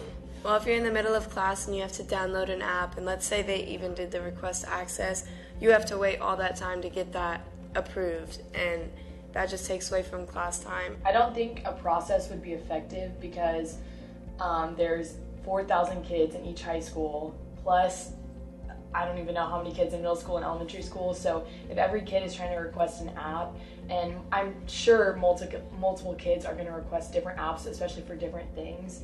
And so I feel like the get back time would take a long time. And these kids use these iPads for more than just schoolwork. A lot of kids go home with them, and it gives them an opportunity to have a tablet and something to be responsible for if their family can't otherwise afford it. So it's something that they would take more responsibility over if there's stuff on there that they like, or if there's other applications other than schoolwork.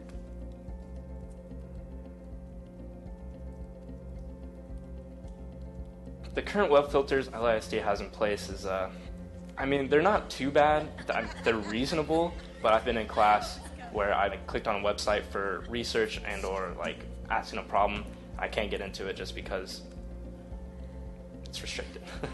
Sometimes I'm working on a project and there's like the specific piece of the project that I need to visit this website for, and then I just can't visit the website because it's blocked. A lot of the educational things I was looking for would be restricted, and it was frustrating. I'd have to go on my phone, and then I would just put the iPad away completely, and then what's the point of this $800 device? I feel like the restrictions are mostly okay. There's just some things that I would change, especially like YouTube and Google Images, because I know a lot of the times like you'll have to search up an image for class, but like it'll be blocked, or there's some words like for Google searches that are blocked that I don't think should be, like if you have to use them in a project. And then also for like YouTube videos, if you want to watch like videos in class, there's a lot of restricted videos, so it's hard to like get content through YouTube. A lot of times I research stuff for history, APUSH, AP English, and a lot of the times the websites are blocked, so I have to use my phone, which can be really frustrating, and especially if you're a student and an iPad is the only way you could really research like stuff, it makes it really challenging to do stuff like that.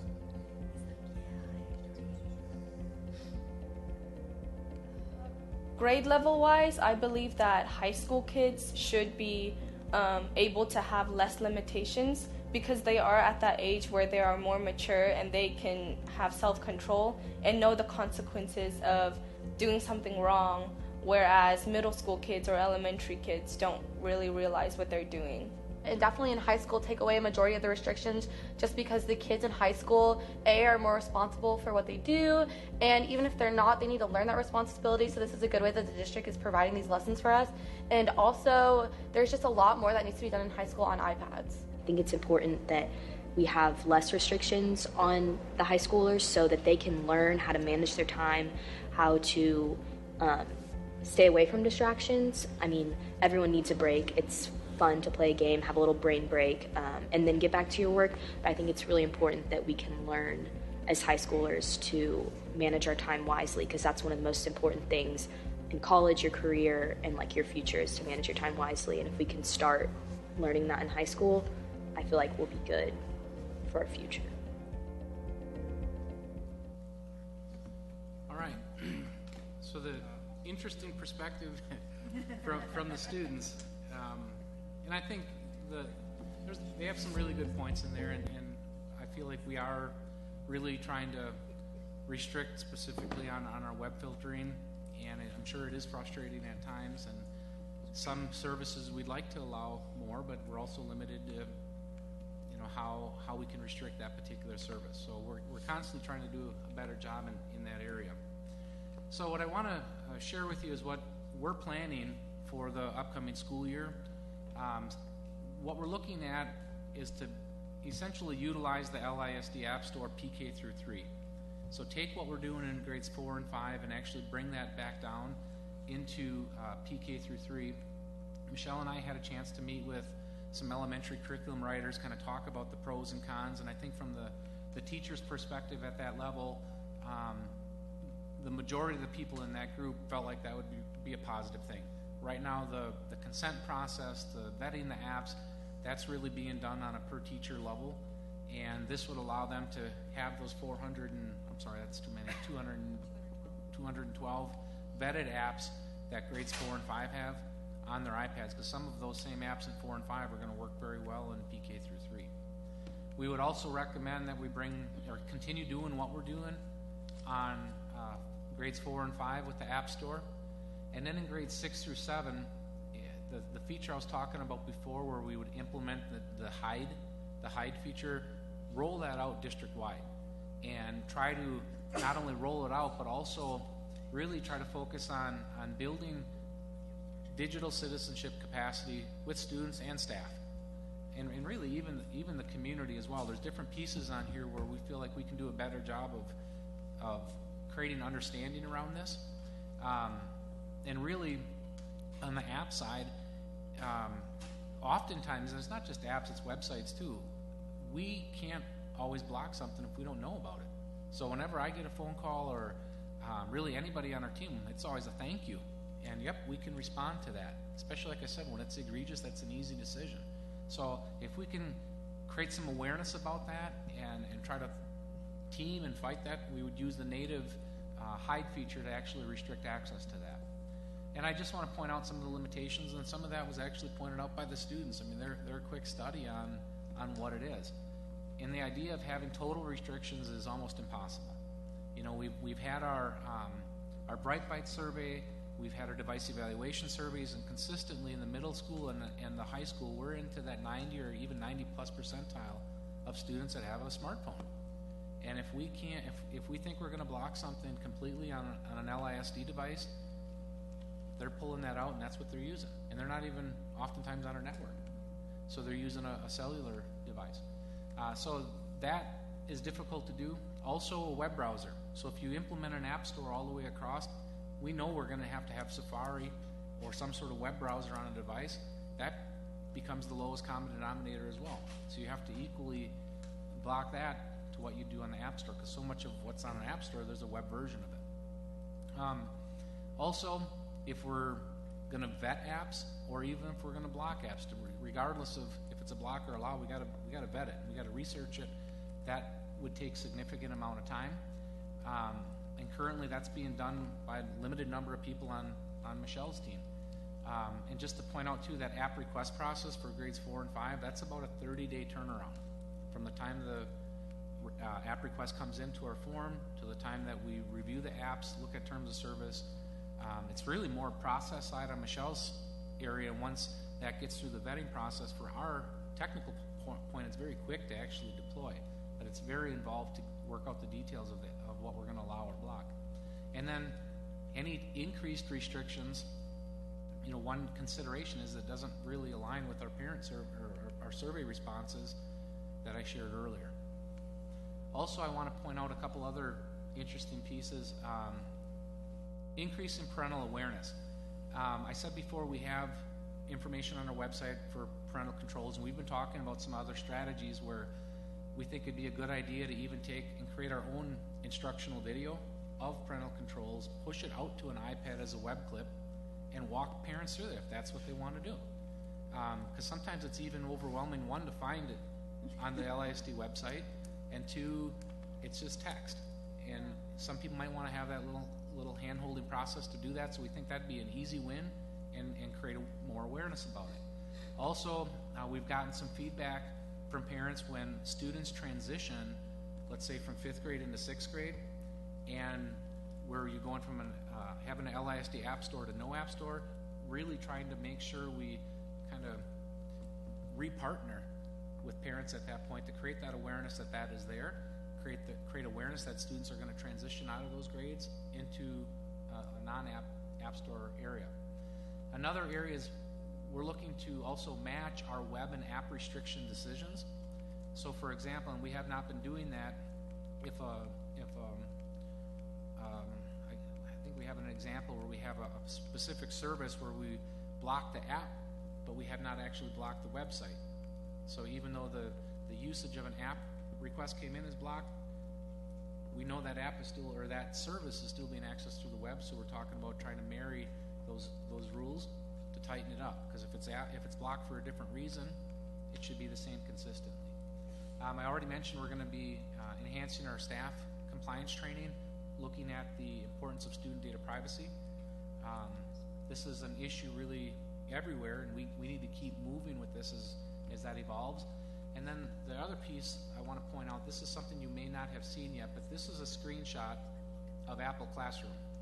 So Apple Classroom is a tool that we've been doing some piloting on, but we see it as a great tool to help have better visibility in the classroom.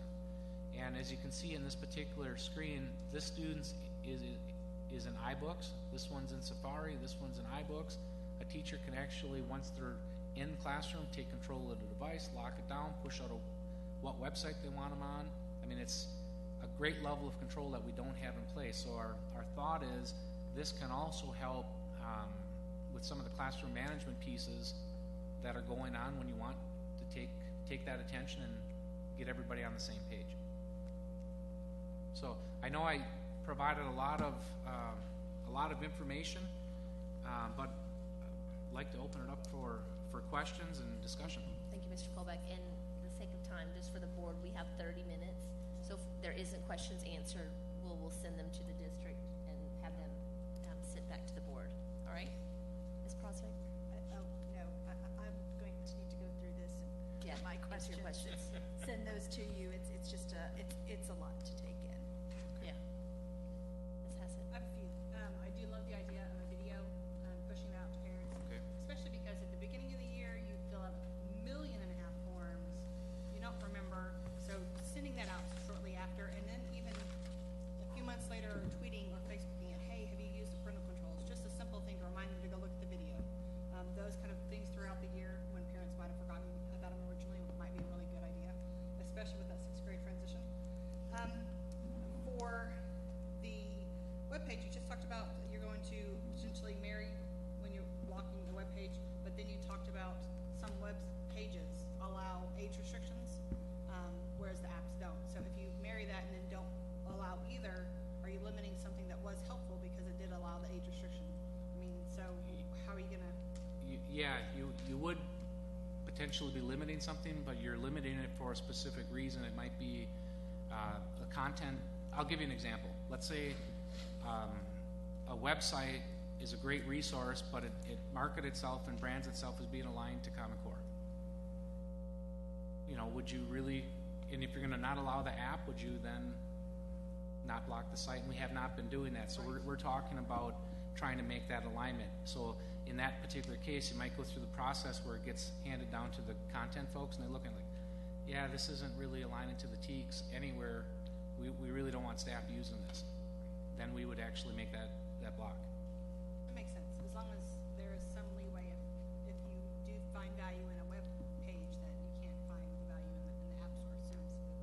That's one of the really good pieces about having those parent permission forms on the website. If you do get a parent permission, then that's something that you could use. Where with the iPads going home, we can never ensure 100% that we have all those parent permissions for the students. Right. Yep. For the data monitoring, do we know any other districts that are currently using a similar data monitoring system in terms of educational uses of this? Have we talked to other districts in terms of?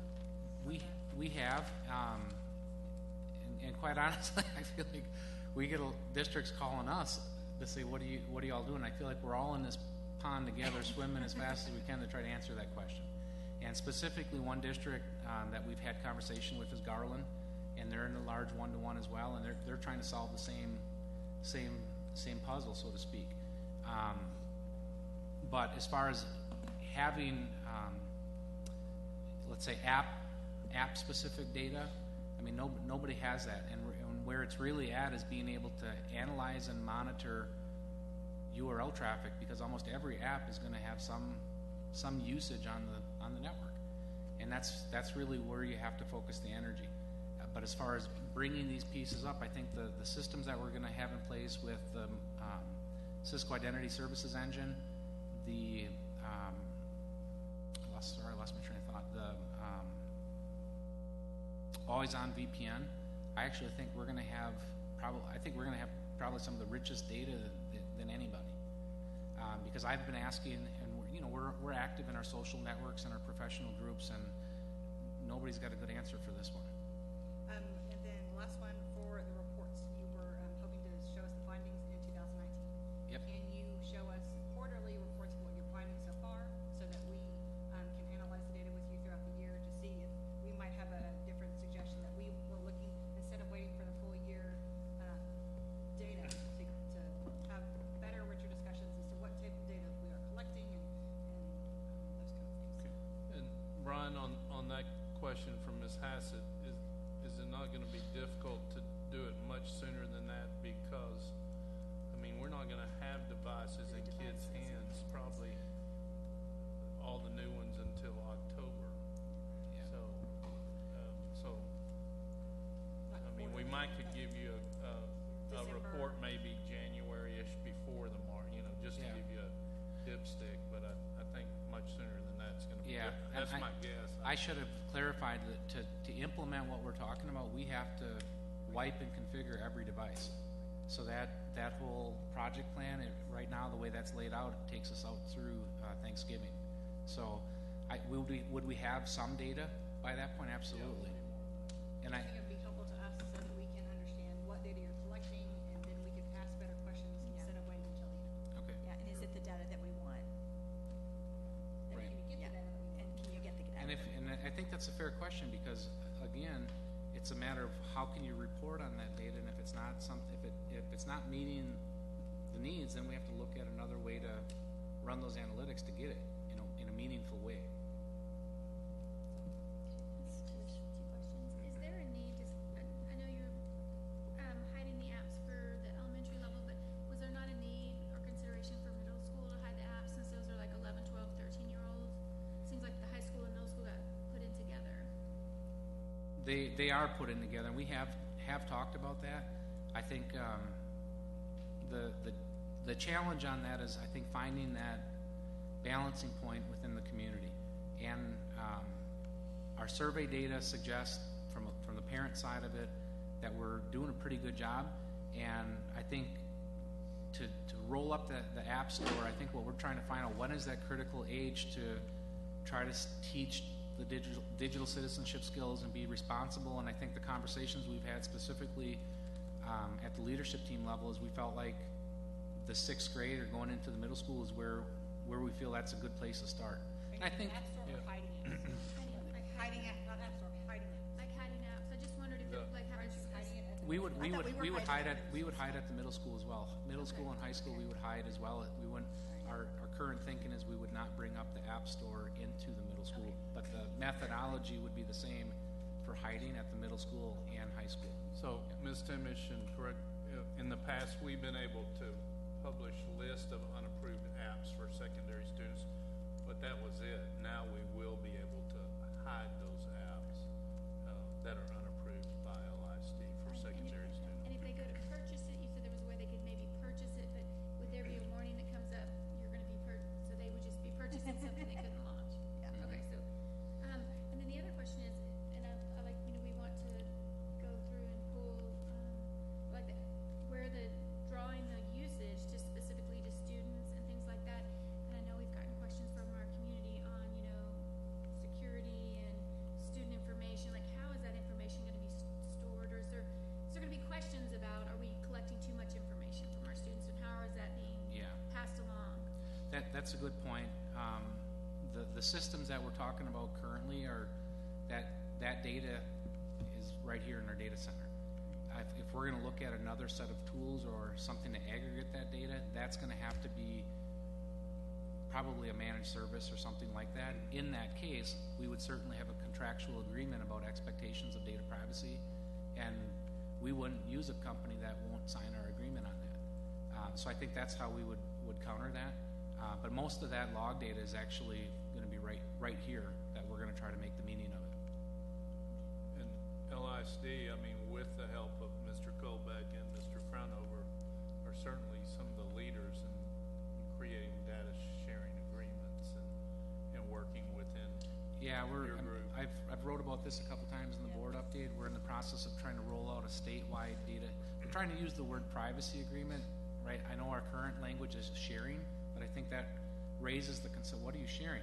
Right. The purpose is not sharing. The purpose is privacy. So we're trying to change the language a little bit to focus on privacy. So the idea on this is that it would become a statewide agreement that if other districts, basically what we're trying to do is if a vendor wants to do business in Texas, they need to step up and sign these agreements and be knowledgeable about the privacy laws and take it seriously, because it is very serious. Thank you. Yep, you're welcome. Ms. Helms? Yeah, I think I'm gonna send my name, because I've got like a page and a half. Yeah. Okay. I quite And it's 6:05. I'd much rather get to the Mr. CTE Miller? stuff. Yeah, so I'm gonna have to look into it too. Or, we got the presentation the other day. So I was all in, thinking, man, we have made great strides and just really, and I'll say this anyway. Kudos to you guys for the progress. And then I saw the video, and I want to make sure we resist the temptation to buy into. Those are leaders. So that's like us doing a survey at work and saying, well, WebSense really blocks me. I can really be more creative and get my job. There's no app that is so urgent for a student to get a project done that they need an approval that quickly. And there are a lot of different options to get things done. I just want to be careful to resist that temptation of taking and prioritizing creativity over protection. And so just, food for thought on that. Now, back to the positive. Yeah, Mr. Miller, and actually, I certainly totally understand I actually took the video two ways. One, you're going to have 17, 18-year-olds that are getting out of high school and they want unlimited. But I actually also took it as, hey, our system is working in a lot of different ways that's blocking access to these things that they say they'd like to have access to. So I saw it as really a good and a bad as part of it. Well, I appreciate that, Dr. Rogers. I agree totally. That does touch. Now that you said that, I was thinking the same thing. I'm like, oh, so they are getting blocked, right? But again, they can get things done, and I appreciate a teenager saying, hey, let us have a little more autonomy. Like, hey, don't put a restriction on where I can take my car, type thing. But so just a couple thoughts. This is one where I think that, especially as it relates to Apple, right? Apple's we've done a lot of things around MDM, around the Cisco stuff, around web filtering and apps, and trying to get a better understanding of app usage versus, and I appreciate how you did that delineation, because that's one of the questions I had after I looked at the presentation. Okay. Web access versus app access, right? So, we'll keep adjusting as Apple opens things up. As it relates, I was thinking about this from a parent perspective as you were talking, Brian, is if we could figure out kind of some personas of parents, right? Videos really do a great job of talking. So whether it's using BrainShark or something, or Vimeo to, okay, hey, I'm a parent that really wants to restrict my kids, and I can't afford to buy Net Nanny and pay $50 a month, or maybe I have Net Nanny or something like that and I want to use it, but here's how I do parental controls. Kind of this is my persona as a parent, and there's a video that takes me through it. Because let's face it, every product we buy, whether it's a Honeywell thermostat on our wall, we can go out and watch a video on YouTube or Vimeo to tell us how to do it. Anything like that could make it really easy for parents, I think would be helpful. That's a great point. But can I throw something in there? Because we have a population of parents who a video they will never see. And I want to make sure that we find another way to help provide those parents a way without saying you have to have a device and you have to know how to go to a video and things. Because even when we did the rollouts, Mr. Miller, we had parents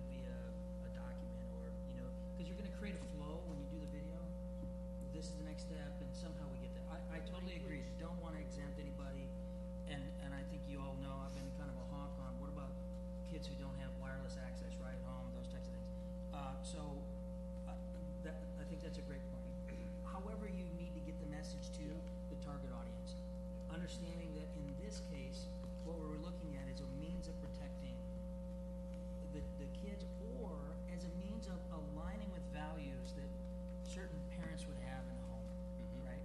Now, I go back to the email I sent about, Mr. Miller, can I give you 1 minute? I'm sorry, but because we had Dr. Rapp to still listen, and we've got. We still have another Okay, presentation. so it's around things like downloading illegal movies, or those types of things that how do we block that stuff, right? We need to come up with an answer to. And I the first time I heard that you have a way of people can kind of see something, say something, right? And I don't know how visible that is, but I think kudos to that. And I think with respect to the next presentation, I thought this was close to end. I can hold off on the others, but I think really good progress.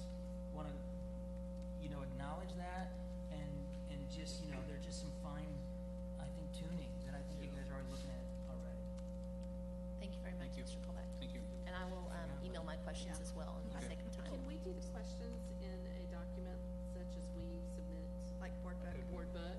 Could we do that in just terms of, then they can sit down and answer, and if you as president give us a deadline to have those questions? Like a Google Doc. Yeah, just by email later. How much time do you need, Mr. Colbeck? Pardon? Because I'd like that separated from the board book questions. How much time would you need? It probably depends on Like if we the submitted quantity questions and by nature Friday, of the Even like questions. 37 questions? Friday, if we submitted Friday, could you get into us by the next Friday? I believe we probably could, yeah. Okay, so Friday, I'm sure there'll send be a your lot of questions in. Okay, thank you. Okay. Yes.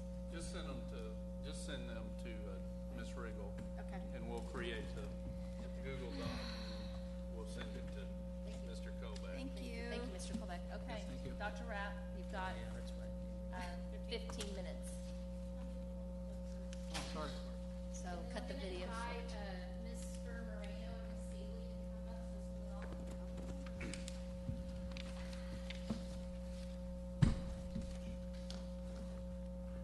so we all. So while they're doing that, I'll just, we wanted to, and I appreciate those of you, first off, that went and visited some other career centers and you submitted sort of your takeaways. And of course, I know Ms. Seeley and Mr. Marino certainly took notes too. We just wanted to sort of revisit what our current plans are for programming and make sure there's no outlier with the board that changes some of our direction before we get this tied down. So.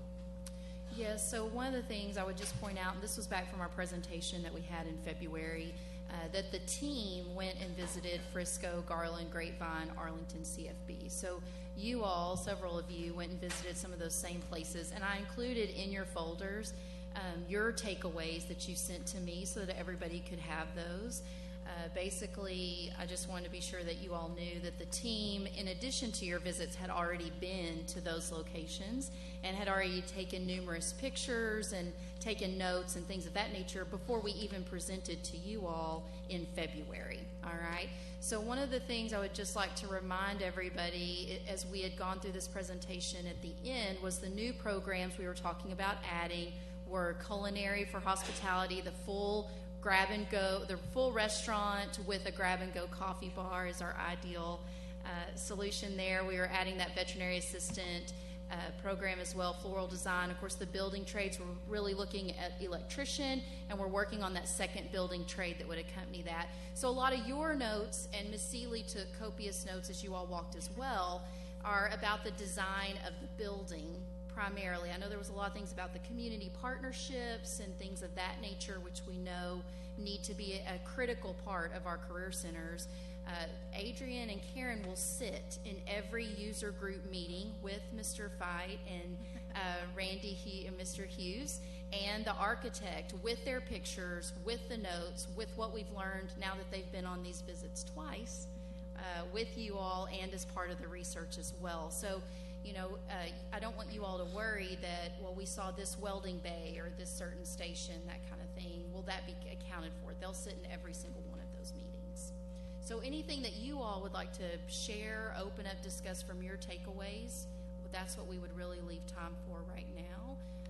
I just wanted to reassure you that your notes are accounted for copiously in the user group meetings also.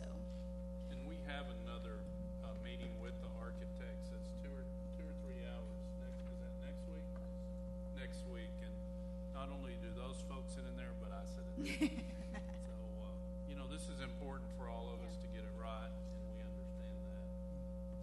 Ms. President, the only thing I want to add, and I did put it in my notes, and I went to Mansfield and I loved everything, and then I got to talk to a trustee from Mansfield a couple of days later. I was like, I was so impressed, and he said, we're having a really hard time keeping kids at that high school because we've given too many choices, blatantly.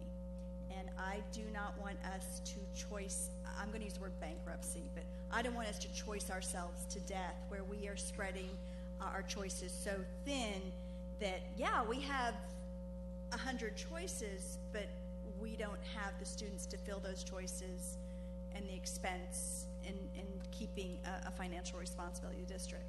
So that was kind of, I left, of course, being greedy, and I wanted everything that they had and more. And then I had that very nice realistic chat with that trustee. The one thing I would like for us to do when we are looking at the programs is to make sure that they are viable. I don't want 9 building different kind. I don't want plumbing and electricity and construction. Can we build the building such that we could start with one of those, and then if we wanted to expand, we could. I guess that's my takeaway from that. Sure, and I think what I appreciate about the takeaways that are on the paper and that y'all shared, that as you walked, these were the considerations that we worked through in even bringing new programs to the table. What's the job market outlook? What are the certifications? What are those community partnerships, which you saw? How do the courses fit together in that viable pathway? And we did course overviews. We gathered lots of research on various courses that are offered across different districts before we even brought recommendations to you. We've got a big spreadsheet, and it is easy to spread yourself thin when you look at what many neighbors offer, when you look across the state. Some of the viable offerings in the Houston area are not viable here due to different partnerships. So that is definitely an important consideration. Yeah, and I'm going to jump. Ms. President, I think the spreading too thin is a great point. I think that's actually why we're having discussions at the middle school level even regarding what options and electives we provide middle schoolers, and that's something that we've talked as a board about, and we will have fixed before this next year when they get course selection. So we've got I feel good though about the options that we've chosen for Career Center West, in that most of them are expansions of current programs. There are some new programs as building trades, but a lot of them are expansions of current programs that we know we've had wait lists historically for. So I feel pretty comfortable with the route we've taken, but I think that's an excellent point. Ms. Hassett.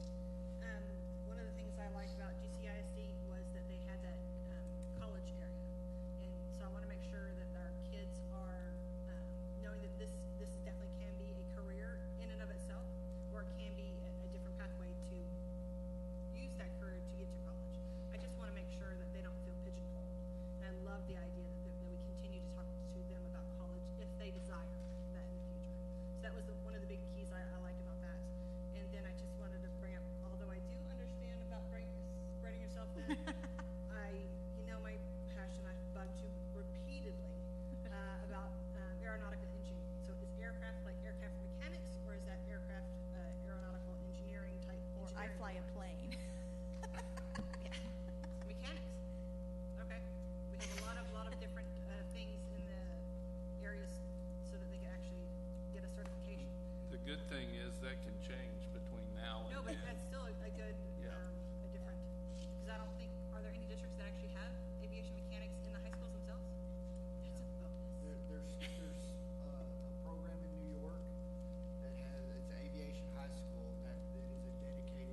Fish Cafe, we have it at one location, and then we've got our, Career Center West. That there's a way, if we have that robust program for our Career Center West, how can we integrate that fully with our special needs programs, and so that we're not running two separate cafes? We really are utilizing everything that we have, and I think that then that just translates to our community and to our students that, all means all, and they're all going to be included. So for me, I loved a lot, but I really, really would like for our students to be combined in that program. Very good.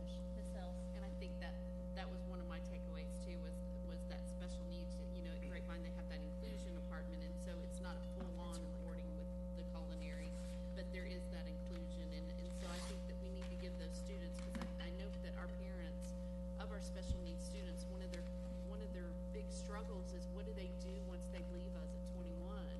And I think that any opportunity we can give them beyond just that includes all, like Ms. Timmy said, all means all. The other takeaway is just please, please, please keep security foremost. I mean, walking through, I don't know, I think I was on a paranoia day that day, because all I could think of was, oh my goodness, they're coming in and getting their breakfast burritos, but there is a security hole for me. I mean, because we've got to have things in place. I mean, at Garland, they're right off a highway. We're going to be off of a major street. It's just first and foremost, we need to figure out those systems before we get that up and running, because I don't want to have to go back and fix something that we didn't look at and through, it from every avenue first and foremost. So that, and also, I mean, my takeaways, I'm reading them, relevancy in today's marketplace. There's a lot of fun things we can offer our kids, and they're not going to really merge on. And then depth of offerings over the width of offerings. So, and isn't aviation, isn't Boeing partnering with Grapevine on something? Well, Bell Helicopter gave him $1 million helicopter. I talked to Boeing's president, and he said that they were going ready to partner with Grapevine, I believe, on something, and offering even internships. And so, we need to just make sure that we have a seat at the table with those people, especially when we're talking about doing something like this. I mean, I know American has that center in Tulsa for aviation mechanics, but, things are shifting, things are shrinking for different things. So just making sure that we're always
that is where we're beginning to lose those kids.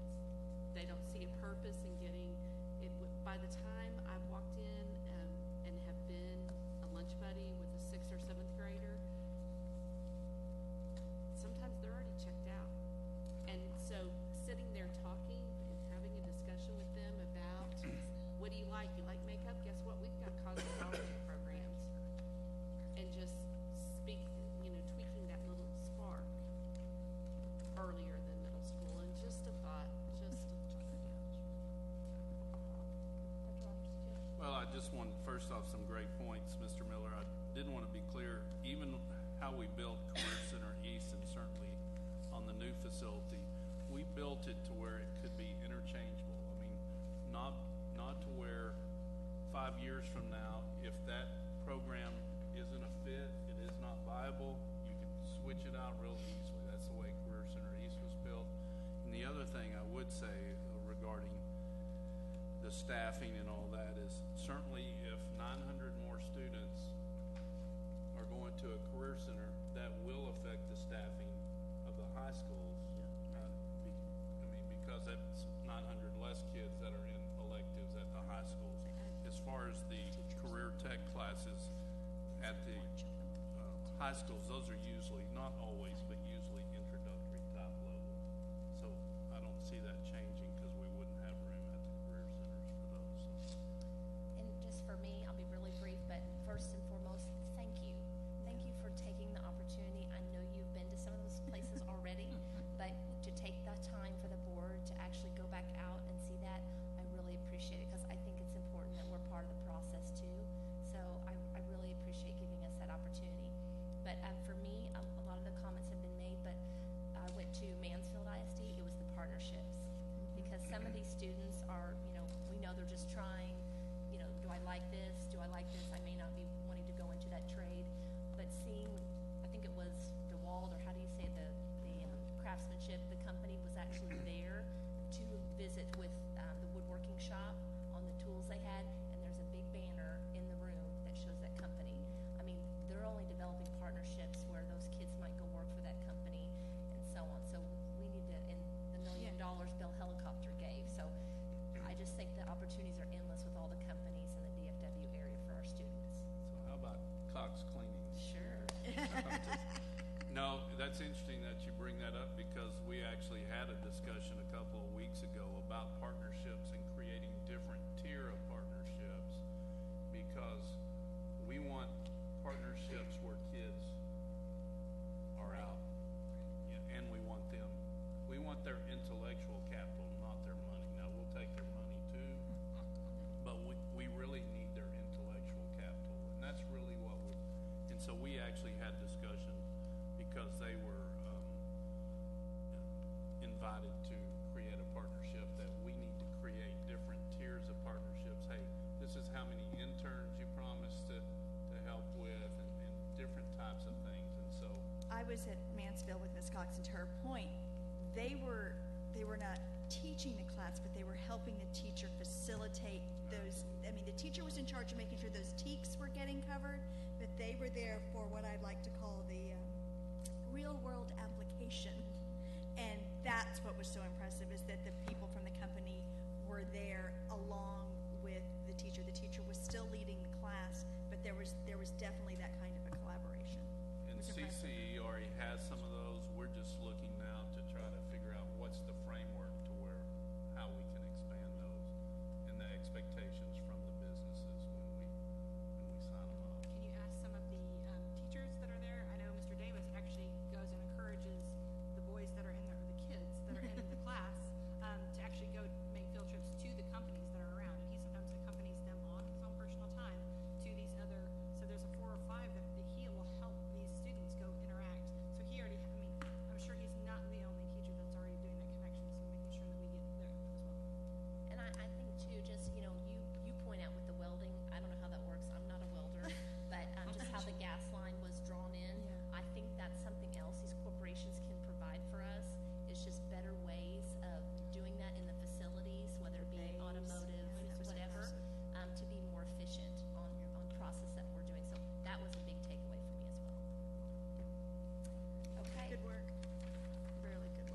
everyone. As there's no further business, this meeting is adjourned, and the time is now 6:32. Great job. Thank you all.